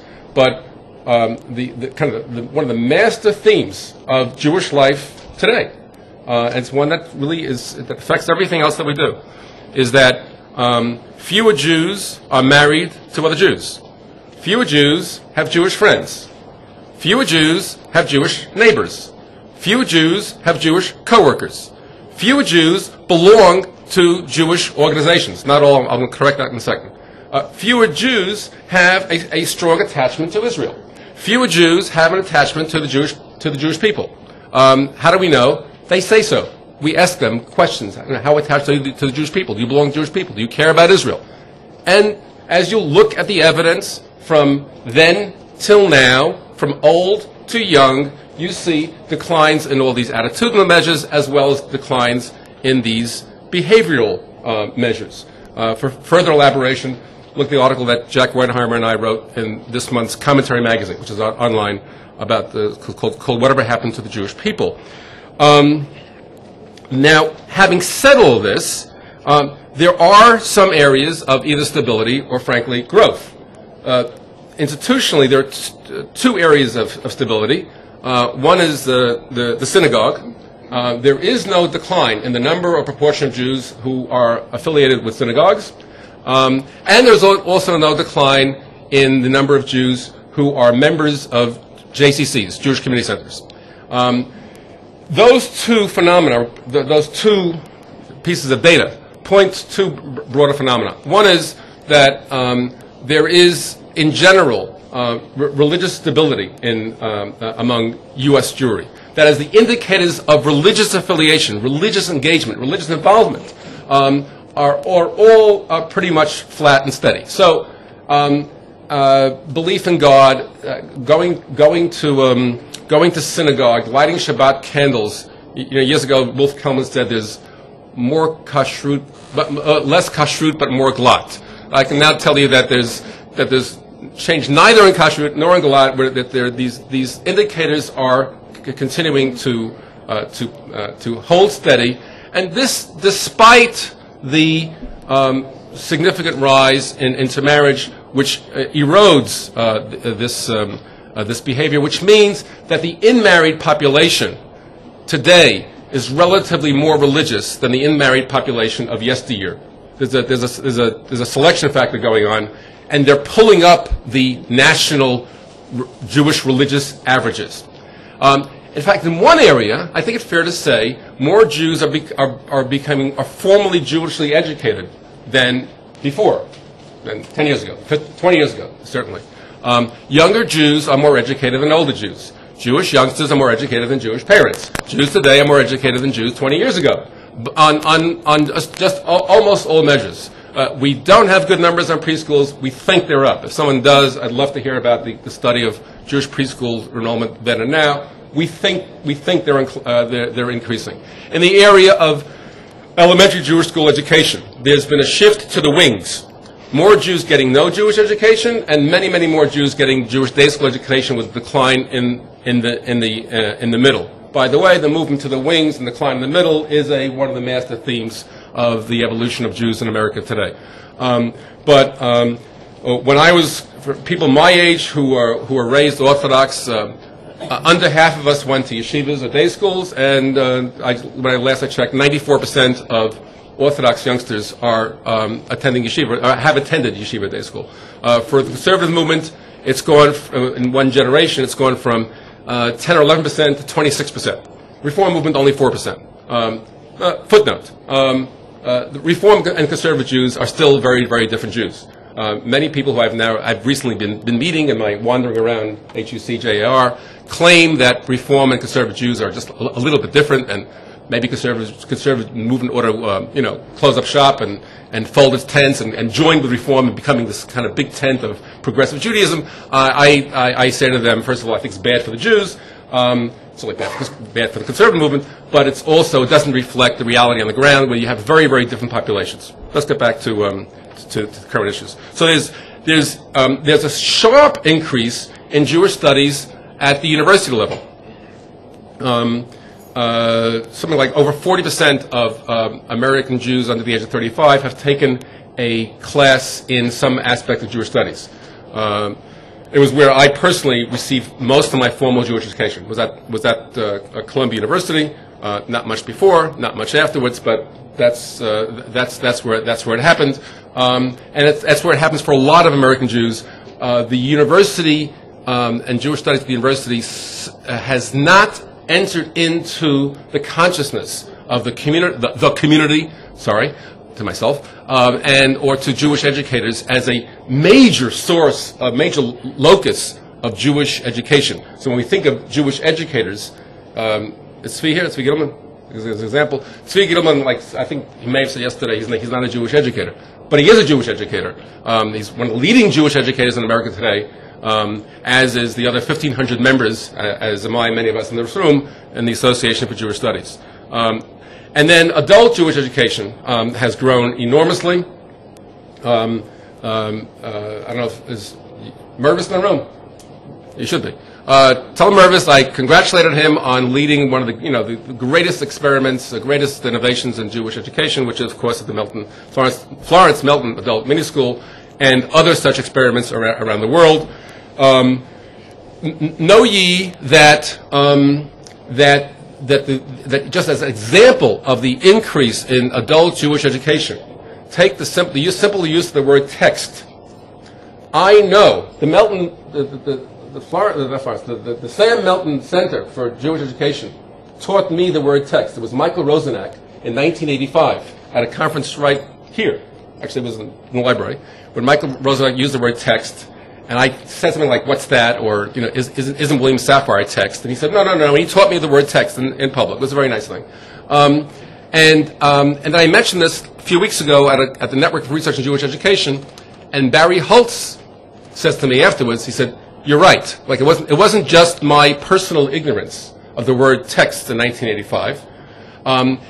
It was Barry Holtz reports that in 1984, when he puts that back to the sources, he has an argument with his publisher, an American publisher, who says the public will not understand the word text. They'll think it means textbooks." He said, no, it's got to say text. And he was already, kind of in the avant-garde. So I'm just pointing to that maybe memorable moment, which I now have confirmed for me, that starting in the 1980s, it's only in the 80s, Melton, the Minsk gets founded in 86, that we see an emphasis on the word, that we see the word text move into our lexicon. If you speak to 20-year-olds today who are Jewishly involved, and you say that text is an invented, recent Jewish word, they look at you with great, open eyes, and they can't believe it. But it is true. I'm pointing to all this to point to the growth in this form of Jewish education. So you put all this together, and what you have is, I believe, a shift towards individual service to the religious sphere, away from the ethnic sphere. We could argue about the word ethnicity, but certainly, having said all this, there is a major challenge to Jewish community building when Jews don't link up with each other, when they don't just know each other, and that is well embodied in the fact that of Jews a little older than me, 2/3 of them have mostly Jewish friends. Of Jews about 15, 20 years my junior, only 1/3 have mostly Jewish friends. To appreciate the importance of social structure, or we call it social tissue, social capital, any of those things, I want to just give a few examples to drive home this point, because, as I say, I've been frustrated all my life that people seem not to understand how critical social structure is. Let's look at the impact of mixed marriage. Many people think that mixed married Jews are less active in Jewish life because they had a weaker Jewish education and they come from, parental homes that are not so Jewishly engaged. That's partially true. But the independent statistical effect of mixed marriage on the Jewish future is phenomenal.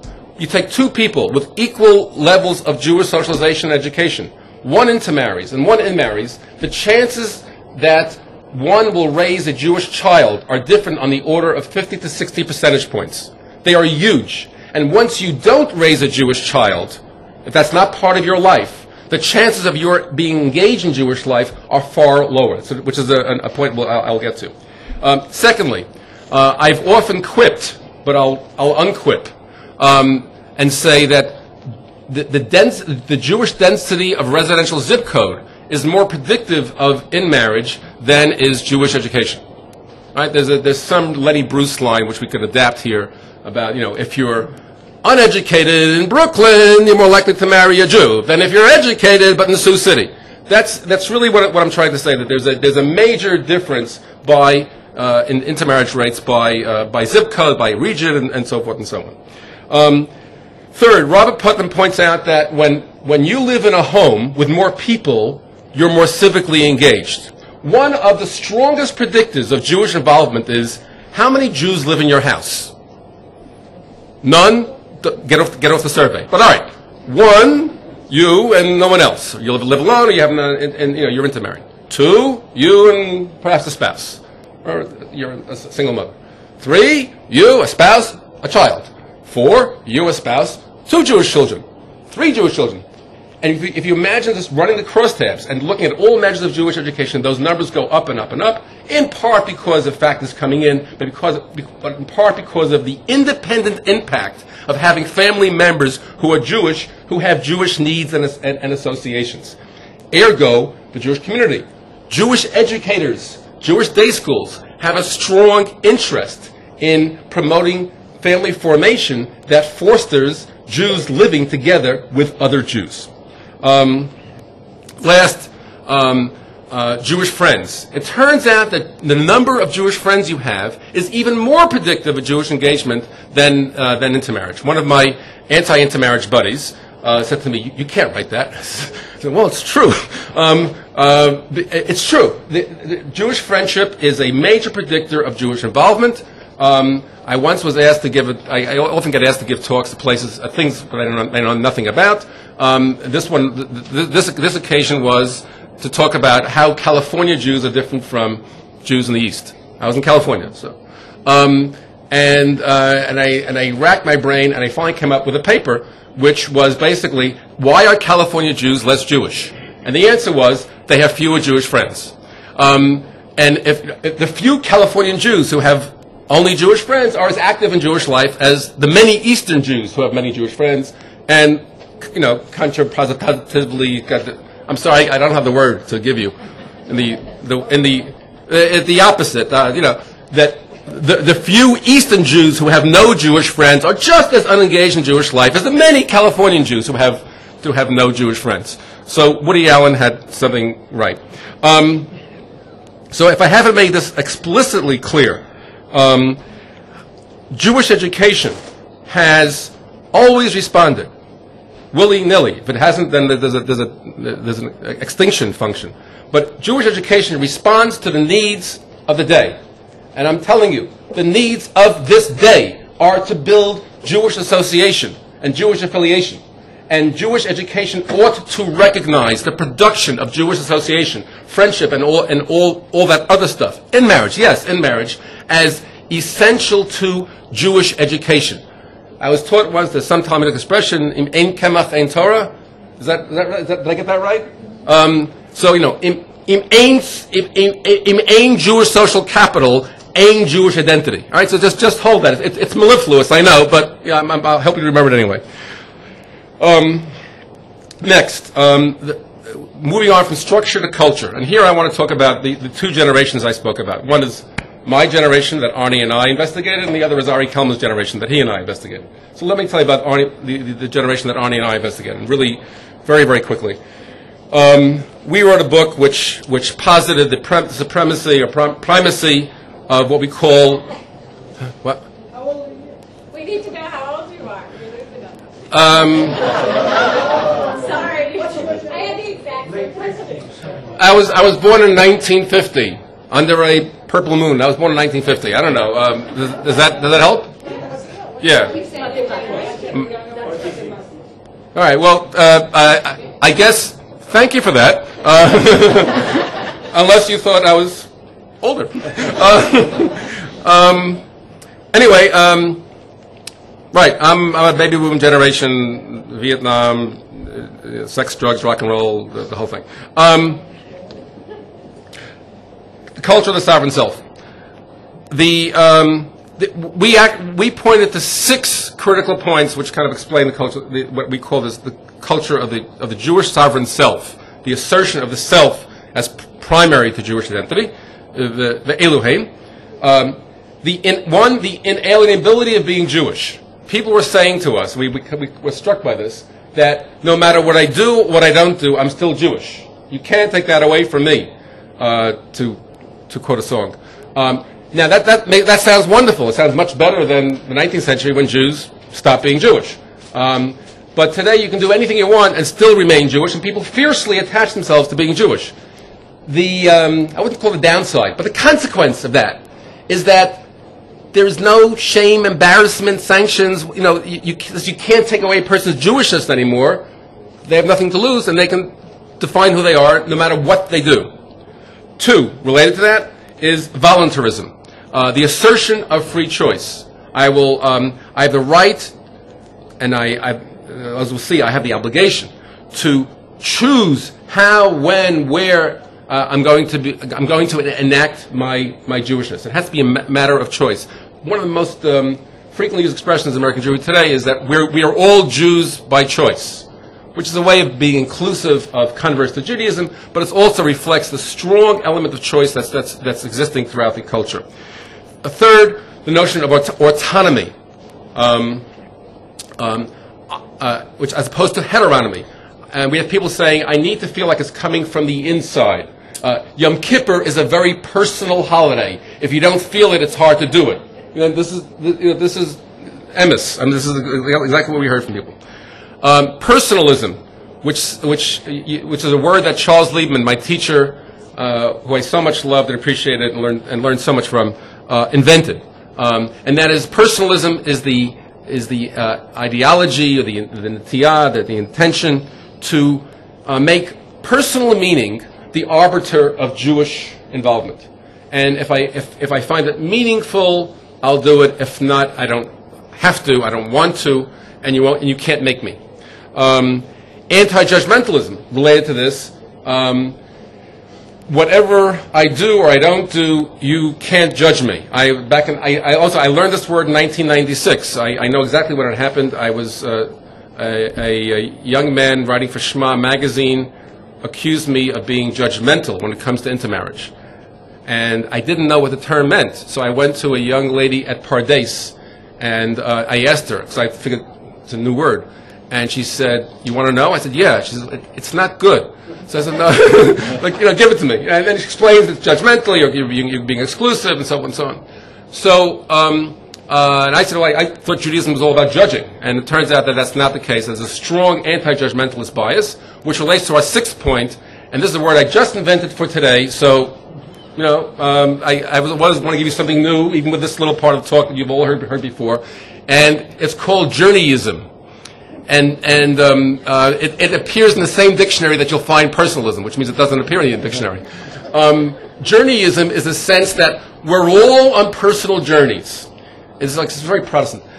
I'm better today than I was yesterday, and I'll be better tomorrow than I am today. And I expect the world to support me on my journey. By the way, all these issues, I've heard several of your papers here. People who do know about Jewish education in day schools, I've heard many of you giving papers that reflect these tendencies. There's an educational philosophy that reflects a lot of this and respects individual journeys, as well as anti-judgmentalism, personalism, autonomy, voluntarism, and perhaps even inalienability of being Jewish. So that's where we leave off, is in the year 2000. And now we go out and we look again. This time I'm now traveling with my friend and colleague Ari Kelman. And what do we find? We find that all these trends I mentioned continue in the younger generation, with some buts. And the buts, since I really do work hard in communication, I invented a way for you to remember the next part of my talk. It's A, B, C, D. Got it? What do you think about the organized Jewish community, the OJC? Well, leave that a second. What do you think? I think A, B, C, D. What is A? A for alienated, B for bland and boring, C for coercive, and D for divisive. Let's go back over each one of these. This is much harder to take when you're sitting in America. All of you Israelis have this, this dual reaction now. You're like, oh, that's why I made Aliyah. But for the Americans, there's nothing sweet about what I'm saying right now. So I delivered it in a little different style. But I'm in Yerushalayim. Okay. Alien. It's not mine. This Jewish community you have, it's not mine. It's somebody else's. It's impersonal. It's meaningless to me. I don't get it. It's bland and boring. It's all the same. It's too uniform, unexciting, routine. With these eyes, you see things. I was speaking in a conservative synagogue in a major metropolitan Midwest place, and I looked at it was the Sunday. It was the third talk, and they had the real balabatim sitting around, like 40 people. I looked at all of them and said, "Wow, you're all 53 to 57 upper middle class professionals who are conservative Jews, who are heterosexual and married. Fascinating." And I said, don't you have an obligation to kind of reach out to, other people? And then they kind of shake their heads, and the rabbi got up and said, "We at Temple, whatever the hell it was, we believe in change, but a change that is properly, focused and goes through halakha and the Mardatra and everything else." So it was a remarkable experience. But if you are not all those characteristics, you think this is bland and uniform. And that's the way a lot of American Jews, especially younger people, look at that, to say nothing of all the other deviants, quote unquote, or different deviants in sociology is like, actually it could be a good thing, but people who are different, right? Coercive. They view the Jewish community as being normative, demanding, ideological, institutional, class hierarchical, conservative. Those are all, that's like judgmental. Those are bad. And just as an aside for us Israelis, and that's some bad news for us, the only time Israel came up in our work, in these interviews, was as an object of alienating coercion. I don't want to be involved in the organized Jewish community. I find it hard to, because if I go there, they're going to expect me to support policies I don't believe in. These are coming from people, I've been to Israel 5 times, I've been to some of the best Jewish Hebrew University, Pardes, everybody sitting around here. Your students go back and say things like this. We have interviews with them. I know where they went to school. I know where they were, and they were saying this prior to disengagement. Prior to this occurs in early 2005. Things may have changed, but there's still that issue. And the last thing is about divisiveness. They are concerned about 4 levels of division. The division that separates Jews from Jews. They're very anti-denominational. Jews from non-Jews. The ghettoization. The notion of pure Jewish, there's Jewish culture and there's like everything else. That separation culturally, and space. That there's Jewish space and there's non-Jewish space. So, in light of all this, putting all this together, what do these people want? I'm not saying we should, do what they say, but let's just at least hear what they want. Instead of alienation, they want to feel they own they own their Jewishness. They are living in an age of sampling and assembling. The iPod is the symbol of that. I can pick any music I want, put it in any order I want. I can have it come random. That's the way I want my identity. I can make it up, and we can all make up our own combinations of identities. I want it to be mine. If I'm going to be involved in a community, I want it to be participatory. I want it to be democratic. I want it to be meaningful. And along the way, while they're claiming their Jewishness, they're using a lot of irony and put down and distancing from the established Jewishness in order to establish their own Jewishness. Heb magazine is representative of that phenomenon. It is from my point of view, a positive boundary marker that allows them to be Jewish inside that boundary and indicates some familiarity with being Jewish. I assure you that an Armenian American looking at Heb magazine wouldn't get what's so funny. Except they're culturally aware, but you have to be Jewish to appreciate Heb magazine. Instead of being bland and boring, they place a premium on diversity. American Jews go nuts over diversity. I can assure you, I wrote an article in the Forward last week with Shaul Kellner about the lack of gender diversity in the JPPPI. And I have a meeting right after I finish this conversation with them to explain my position and find out what they can say. But diversity isn't Jewish People's Planning Policy Institute, right? They didn't get it that not only is there an issue of feminism, but American Jews insist strongly now on diversity as a right, but also because they want the exciting, the unexpected. And if you go to successful Jewish institutions, it's part of this need to counter the bland. There's a strong emphasis on performance, on theatricality, on engagement, on all aspects of culture and performance and performance studies. I was doing work on culture, and I got a question: is this entertainment or is this education? And I said, what's the difference? Good education is entertaining. The appropriate entertainment can be educational, and a lot of Jewish education occurs in entertaining contexts. Next, instead of coercive, they want inspirational resonance rather than authoritative command. They believe in people rather than institutions. When you ask people, why do you go to these things? Because of the vibe, because of the people who are there. No one says because they have the right position on changing halakha. Like this is really not their issue. They want places to be accepting, non-judgmental. They want episodic engagement that suits their personal needs and interests. They want a philosophy of a proactive, aspirational approach rather than a reactive defense approach. They value hope over fear. And lastly, the issue of divisiveness. They want to cross 4 porous boundaries. They want the Jewish, non-Jewish boundaries to be porous.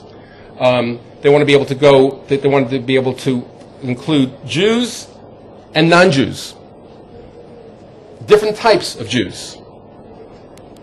They want cultural hybridity. It is no accident, dear comrades, that Matisyahu is as popular as he has become. There are others in his wake. They combine Jewish and Latin. Hip-hop Judios is such a case. The Balkan beatbox. There are all these cultural groups now, these music groups that are combining the Jewish with the non-Jewish.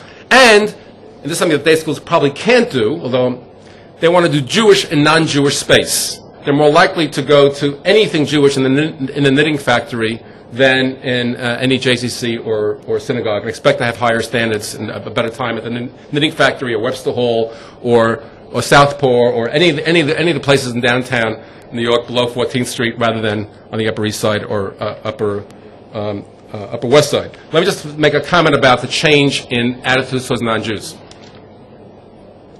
In my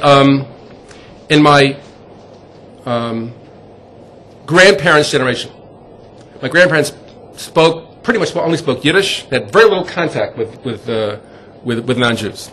My parents had contact.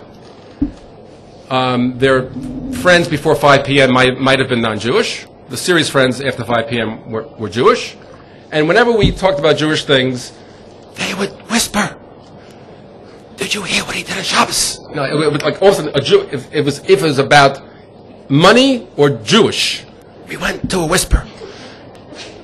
We didn't talk about sex, but if we did, that would be whispered to.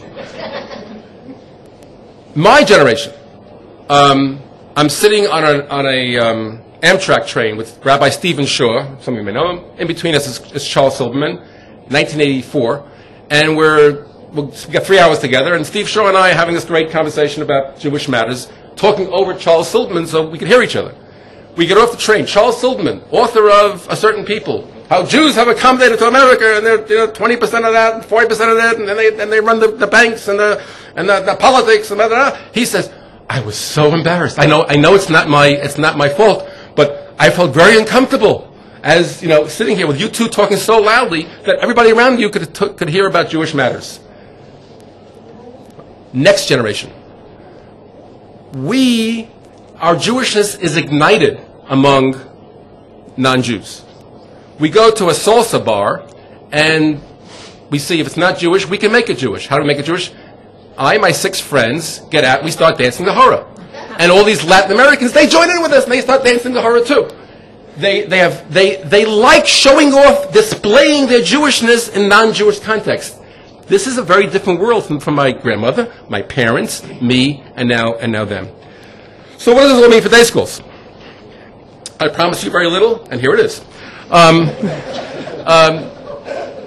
Day schools perform or can perform a number of functions. They are certainly affiliatory. They bring Jews together in a variety of ways. That's a very, very good thing, as you heard me say. They can be highly participatory in the sense that they are institutions which outside of certain places, but generally and certainly in the non-Orthodox world, they're institutions where students, parents, lay people, teachers can all be contributing to Jewish life. Zahavi, I remember you told me a story about Central European Jewish schools. That hierarchical world that you spoke about reflects Central Europe, and is so inappropriate in America. It would never fly. They would close down in a second. In an odd way, they're accepting and inclusive. The day schools. They can even be more accepting and inclusive than synagogues. Synagogues, right? I mean, think about it. Who they can bring in, and the populations, they can create diversity. They can allow for choice. In fact, the subject of choice. Where's Alex? Alex, so much of your work is about day school choice and how people align their choices of the day schools with their personal Jewish identity. They have a new term, but you'll help me here, what I call derivative boundaries. Since American Jews don't like boundaries that are based upon ascription, day schools offer boundaries that are based upon choosing a function, choosing education. They educate through inspiration rather than command, and they are non-greedy institutions. They don't say you have to live your Jewish life here. It's clear you have Jewish life outside of here. And last but not least, and there are many issues we've spoken about, and a number of your papers touch upon the various functions of day schools for community. But the one I think perhaps hasn't been mentioned, if you've mentioned it, then blessed are both of us. They're social laboratories for change. Day schools provide a chance to experiment with different forms of Jewish community. And I heard several papers talking about different types of communities that are happening in day schools. Those communities can become models, or are models, for other ways in which Jews can organize. So, following Peter Berger, day schools offer a response to the potential implausibility of being Jewish. They offer. He says this rhymes. Let's not close. There is in response to the implausibility of religion. Religion doesn't make sense. There are three options: the deductive option, to deduce, to bring down old truths and stick by them and resist culture; the reductive option, give in to the world around us, and Jews want this. They don't like Israel. Hell with Israel. God, we don't need it. That would be the reductive option. And then there's the inductive option, which is to invent new ways of being Jewish that are both authentic, in a sense deductive, and market-sensitive. Mission-driven, market-sensitive. Day schools offer the chance for the inductive option, and they follow William Safire's dictum of what he calls the option 3 option. Every bureaucrat gives his or her boss a policy sheet with 3 options. The first option, the second option, and option 3. And everybody should know that it's option 3 that the bureaucrat would like you to accept. On that note, I give you option 2.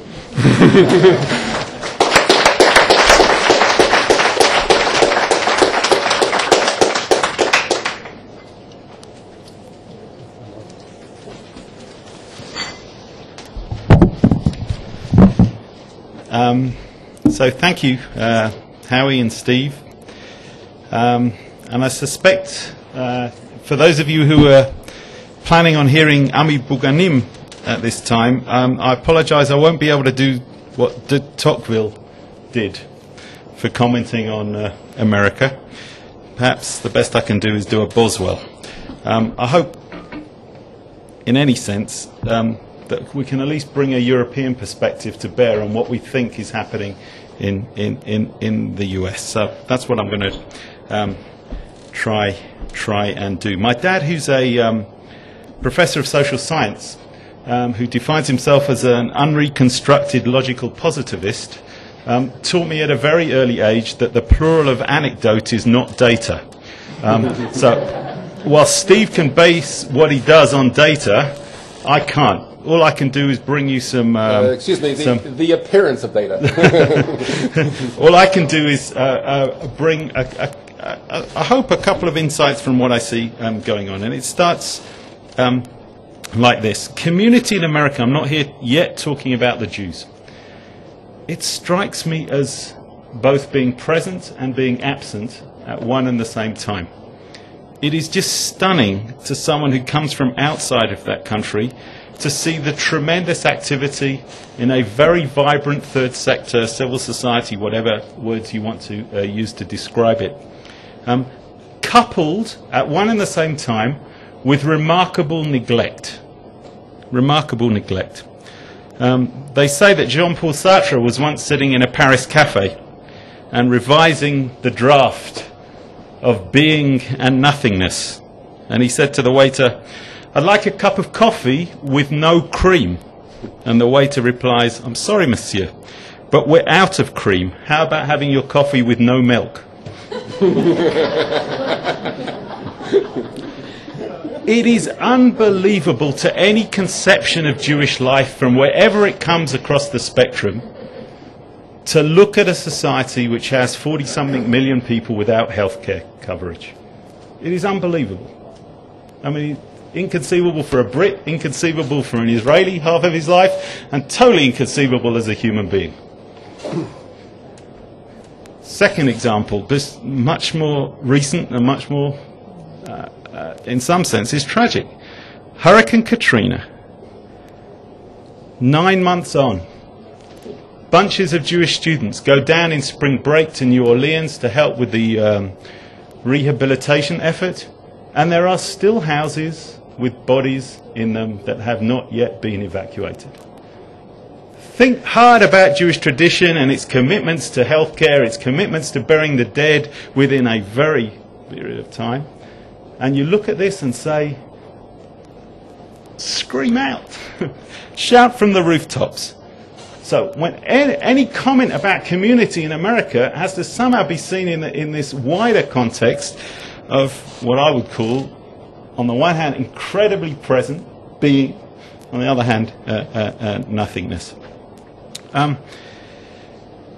One of the people that can help us understand part of what I think is going on, and I think Steve's bringing the evidence that he brought only highlights this for me. Zygmunt Bauman, this eminent sociologist, Warsaw, a couple of years in Israel and then in the UK, talks about community as being caught in the tension between freedom on the one hand and security on the other.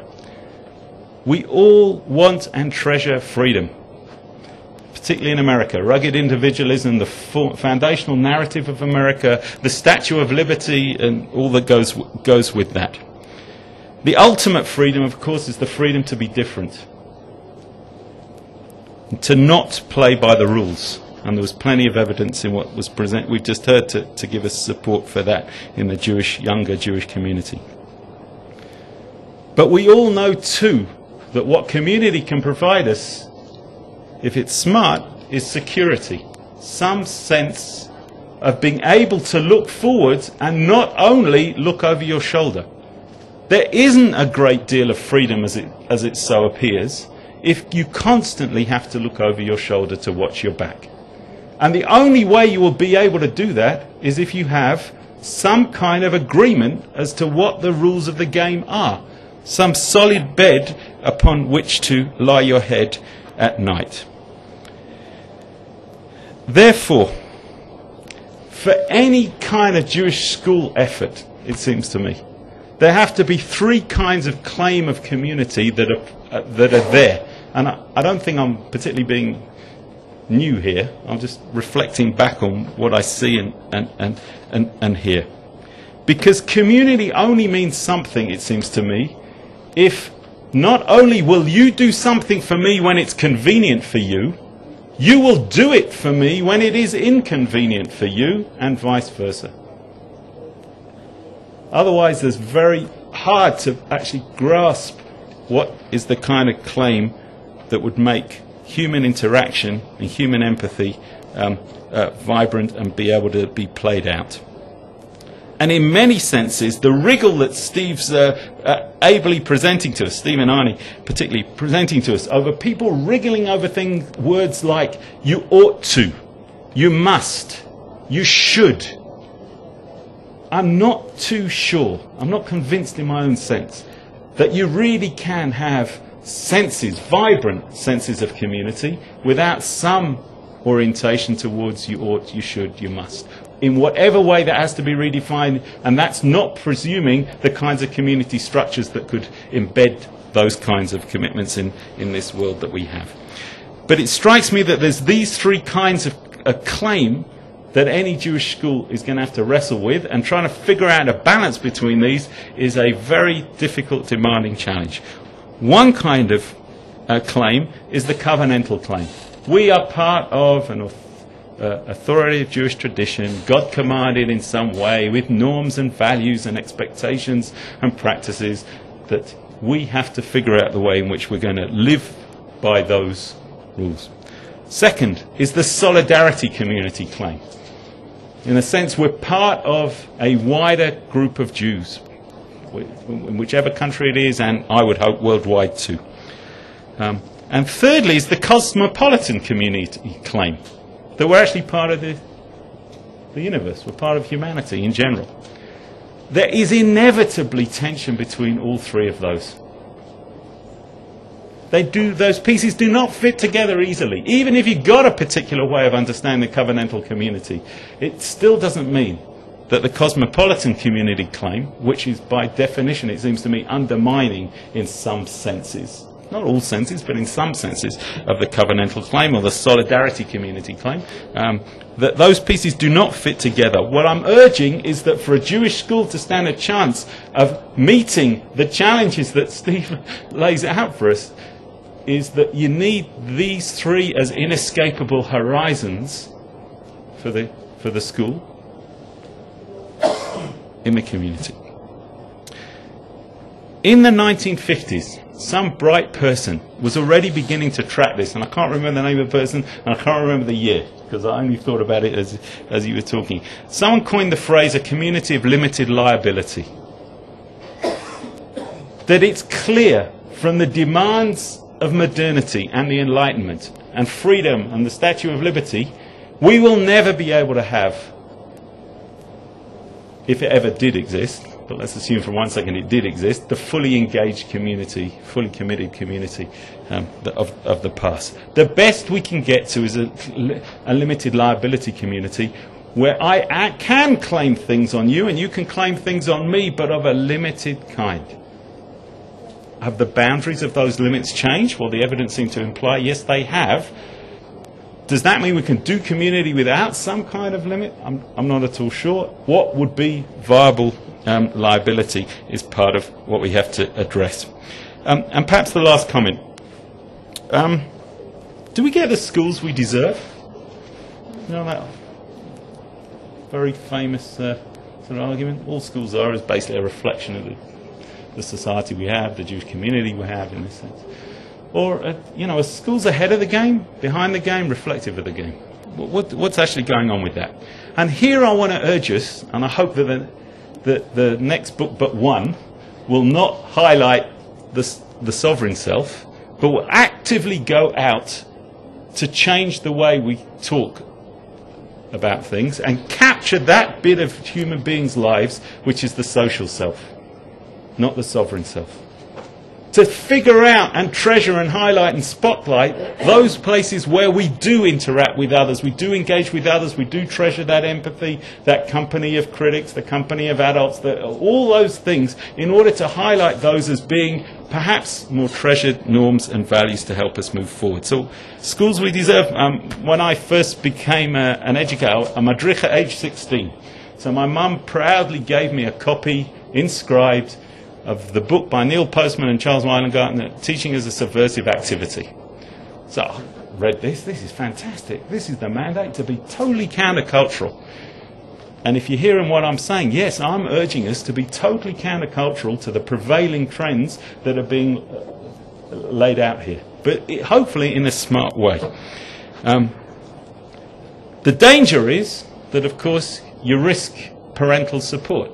You risk communal support, because you're going to have to undermine the socio-economic models in many ways to enable these kinds of values that I've been hinting at to take root.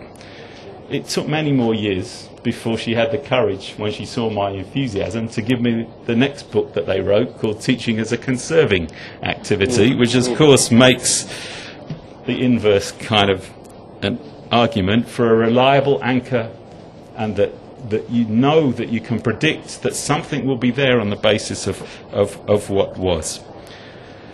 Of course, the conserving argument, as been made plain today and in other things that have been written, you end up being irrelevant. And it might well be that much of what we know of in Jewish community at this point in time is just irrelevant to the place where people are. To conclude, I want to suggest that schools have to be one step ahead, not 4 steps ahead. They can be one of those frameworks, and there aren't many that we have, that we know of, can be one of those frameworks that can be one step ahead of the community. There's always that argument in the peace camp in Israel, particularly within Gush Shalom, Shalom Achshav, etc., etc. Should they be 3 steps ahead of the game or 1 step ahead of the game? They knew they had to be 1 step ahead of the game, otherwise they'd lose everyone. Right? So I don't know whether it's appropriate to draw that analogy, but it strikes me that schools have to be 1 step ahead of the game in being both countercultural and conserving. One of the ways to do that, one of the most profound influences on my life is the Canadian literary critic Northrop Frye in his book, The Educated Imagination. I just pulled it out of the shelf this morning when I was thinking about what he was going to say. And he's got a little piece in The Educated Imagination which goes like this. The society he does live in is identical with the one he wants to live in. So all he has to do is adjust to that society to see how it works and find opportunities for getting ahead in it. Nothing wrong with that. It's what we all do. But it's not all of what we all do. He's beginning to realize that if he recognizes no other society except the one around him, he can never be anything more than a parasite on that society. And no mentally healthy man wants to be a parasite. He wants to feel he has some function, something to contribute to the world, something that will make the world poorer if he weren't in it. But as soon as that notion dawns in the mind, the world we live in and the world we want to live in become different worlds. One is around us, and the other is a vision inside our minds, born and fostered by the imagination, yet real enough for us to try to make the world we see conform into its shape. This second world is the world we want to live in, but the word want is now appealing to something impersonal and unselfish in us. The impersonal and the unselfish will be the basis of any community that's worth building. Thank you.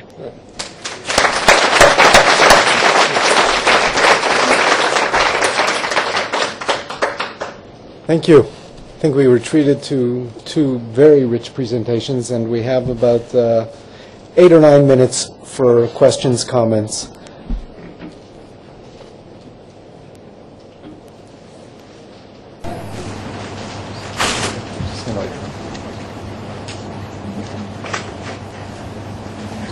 Please. A lot has been said about how to get the day school system to go forward, how to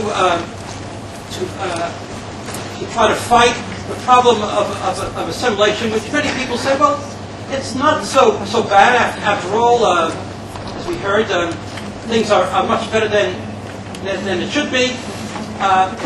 Just in a second, to show what the situation really is as far as Jews are concerned, there was a handbook published by the American Department of Immigration covering the years 1850 to 1950, where the countries where people immigrated, or the ethnic groups.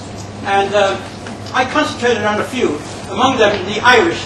5 million Irish came to America during that period of time, and 5.5 million Jews. Today, the Irish claim that there's between 30 and 35 million Americans with Irish blood or Irish extraction.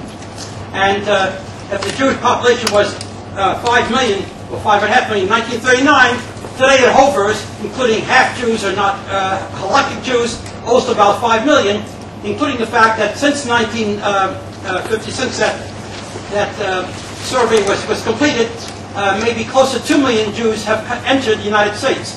750,000 from Israel, 800,000 from the Soviet Union, and the rest from North Africa, from South America, and Western Europe, and so forth. And so the situation is really very, very drastic. Something has to be done. I think one way is to have more of a holistic approach to involve different aspects, not only of the community, but also to go out of the community.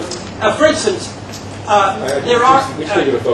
Yeah, we're just very limited in time. So do you want to focus? Just try and brief as possible. On one suggestion.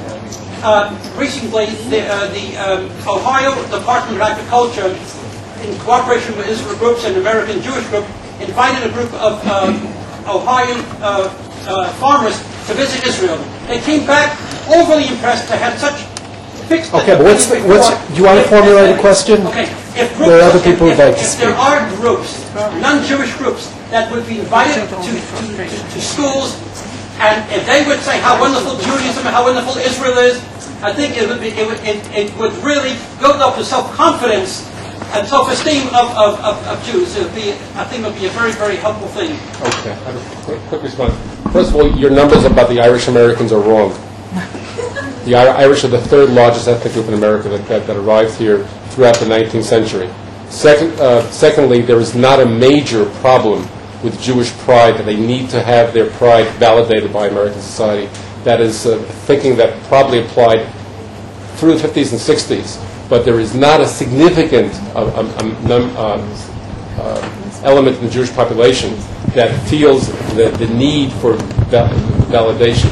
There is some gratitude that occurs, or some appreciation, when Jews are validated in the public sphere. I don't want to say there's none, but the need is nowhere near as great as it was in the 1940s and 50s and maybe even the 60s. So that shifted considerably. Danny? Steve, I wonder if you can comment on the unique place of the day school, given the description that you gave us, in being able to provide social capital to young Jews relative to their American culture through a Jewish institution. Meaning there are very few Jewish institutions in which a person actually gains status and enters into the bigger American culture vis-a-vis a Jewish institution. And as a day school principal, one of the burdens I have actually as a Jewish educator is to help my students and the families actually gain entrance into elite sectors of American society. And I'm wondering if people are studying what does it mean for a young person to sense that it's actually this particular Jewish institution with its Jewish values that is giving it something powerful and unique as it enters into that broader American framework. And there are very few camps, synagogues, federations don't do that. And I'm wondering if there's something that can be capitalized. The whole question of the Jews and elite status is a one, cuts a lot of different ways. And so just to give you some examples, there are Jews who are more educated and wealthier are significantly more active in Jewish life than their counterparts. Part of the reason that the Jewish community has now shifted, now for a long time has shifted, to being the most highly educated, the most affluent community, significant religious-ethnic community, not only in Jewish history but in the world. And so therefore Jews who fail to achieve those high levels of socioeconomic status actually feel that they are excluded from the Jewish community, and there are higher rates of intermarriage among low socioeconomically performing men. Just to give you an example. On the other hand, Jewish schools have the unique or the distinctive need to demonstrate being able to channel the youngsters to high levels, high socioeconomic levels of achievement, because they are suspect of being ghettoizing institutions that also contribute to that do not provide a quality education. So all you day schools need to perform and need to advertise in various ways. You do this, your performance in getting kids into these higher levels. And I would point out, I think your school is somewhere in the Boston area. Of all American Jewries, Boston is the most conscious of educational achievement as a sign of social status. The narrative of Washington is a narrative of power. The narrative of New York Jewry is a narrative of money. And when you go to Boston, what they tell you is, Here we have 16 Jewish Nobel Prize winners, and the rest is commentary. So you of all schools, you are the school of schools that has to emphasize educational achievement on the part of your graduates in order to be compatible and competitive in the culture in which you reside. Right, but I'm not. That's true as a descriptive fact. What I'm trying to say is, what does it mean for people to develop their identities as Jews within institutions that they're choosing because of what it provides for them as leverage into the larger society? I have people coming to my school who are choosing it because it's going to actually enable them better in a more powerful way to enter into this. And what does it mean for them to identify their Jewish institutions with that leverage? It cuts both ways. It brings people, also the non-competitive types who want a gooey, supportive, school for my kid, no matter how he or she may develop, may not like your school, they need another type of school, so it cuts both ways. We have time for one more question. I saw Scott over in the back. I think that this will be the final question. You started with the notion that there are communities plural. I'm wondering if you could speak to the fact that perhaps how your findings relate to the data we have that suggests that since there's so many day schools within North America, the majority of them are Orthodox of various types, whether or not you're suggesting that the people to whom the Orthodox market their schools are also reporting the same type of information, or whether or not your data is really speaking to only one smaller constituency of Jews who would be going and attending day schools. Not knowing much about the Orthodox. I have a co-author and friend, Sam Heilman, who knows a lot more than I do, and he's here now. I won't speak to the Orthodox except to use the usual Columbia College BS that we learned, that allowed us to get a B+ on any exam, whether we studied or not. And that is to say that, for sure, two things. The Orthodox are very different, but the trends that I articulated probably have some impact upon the Orthodox as well. So that's the best answer that I can give that would probably fill up the blue book.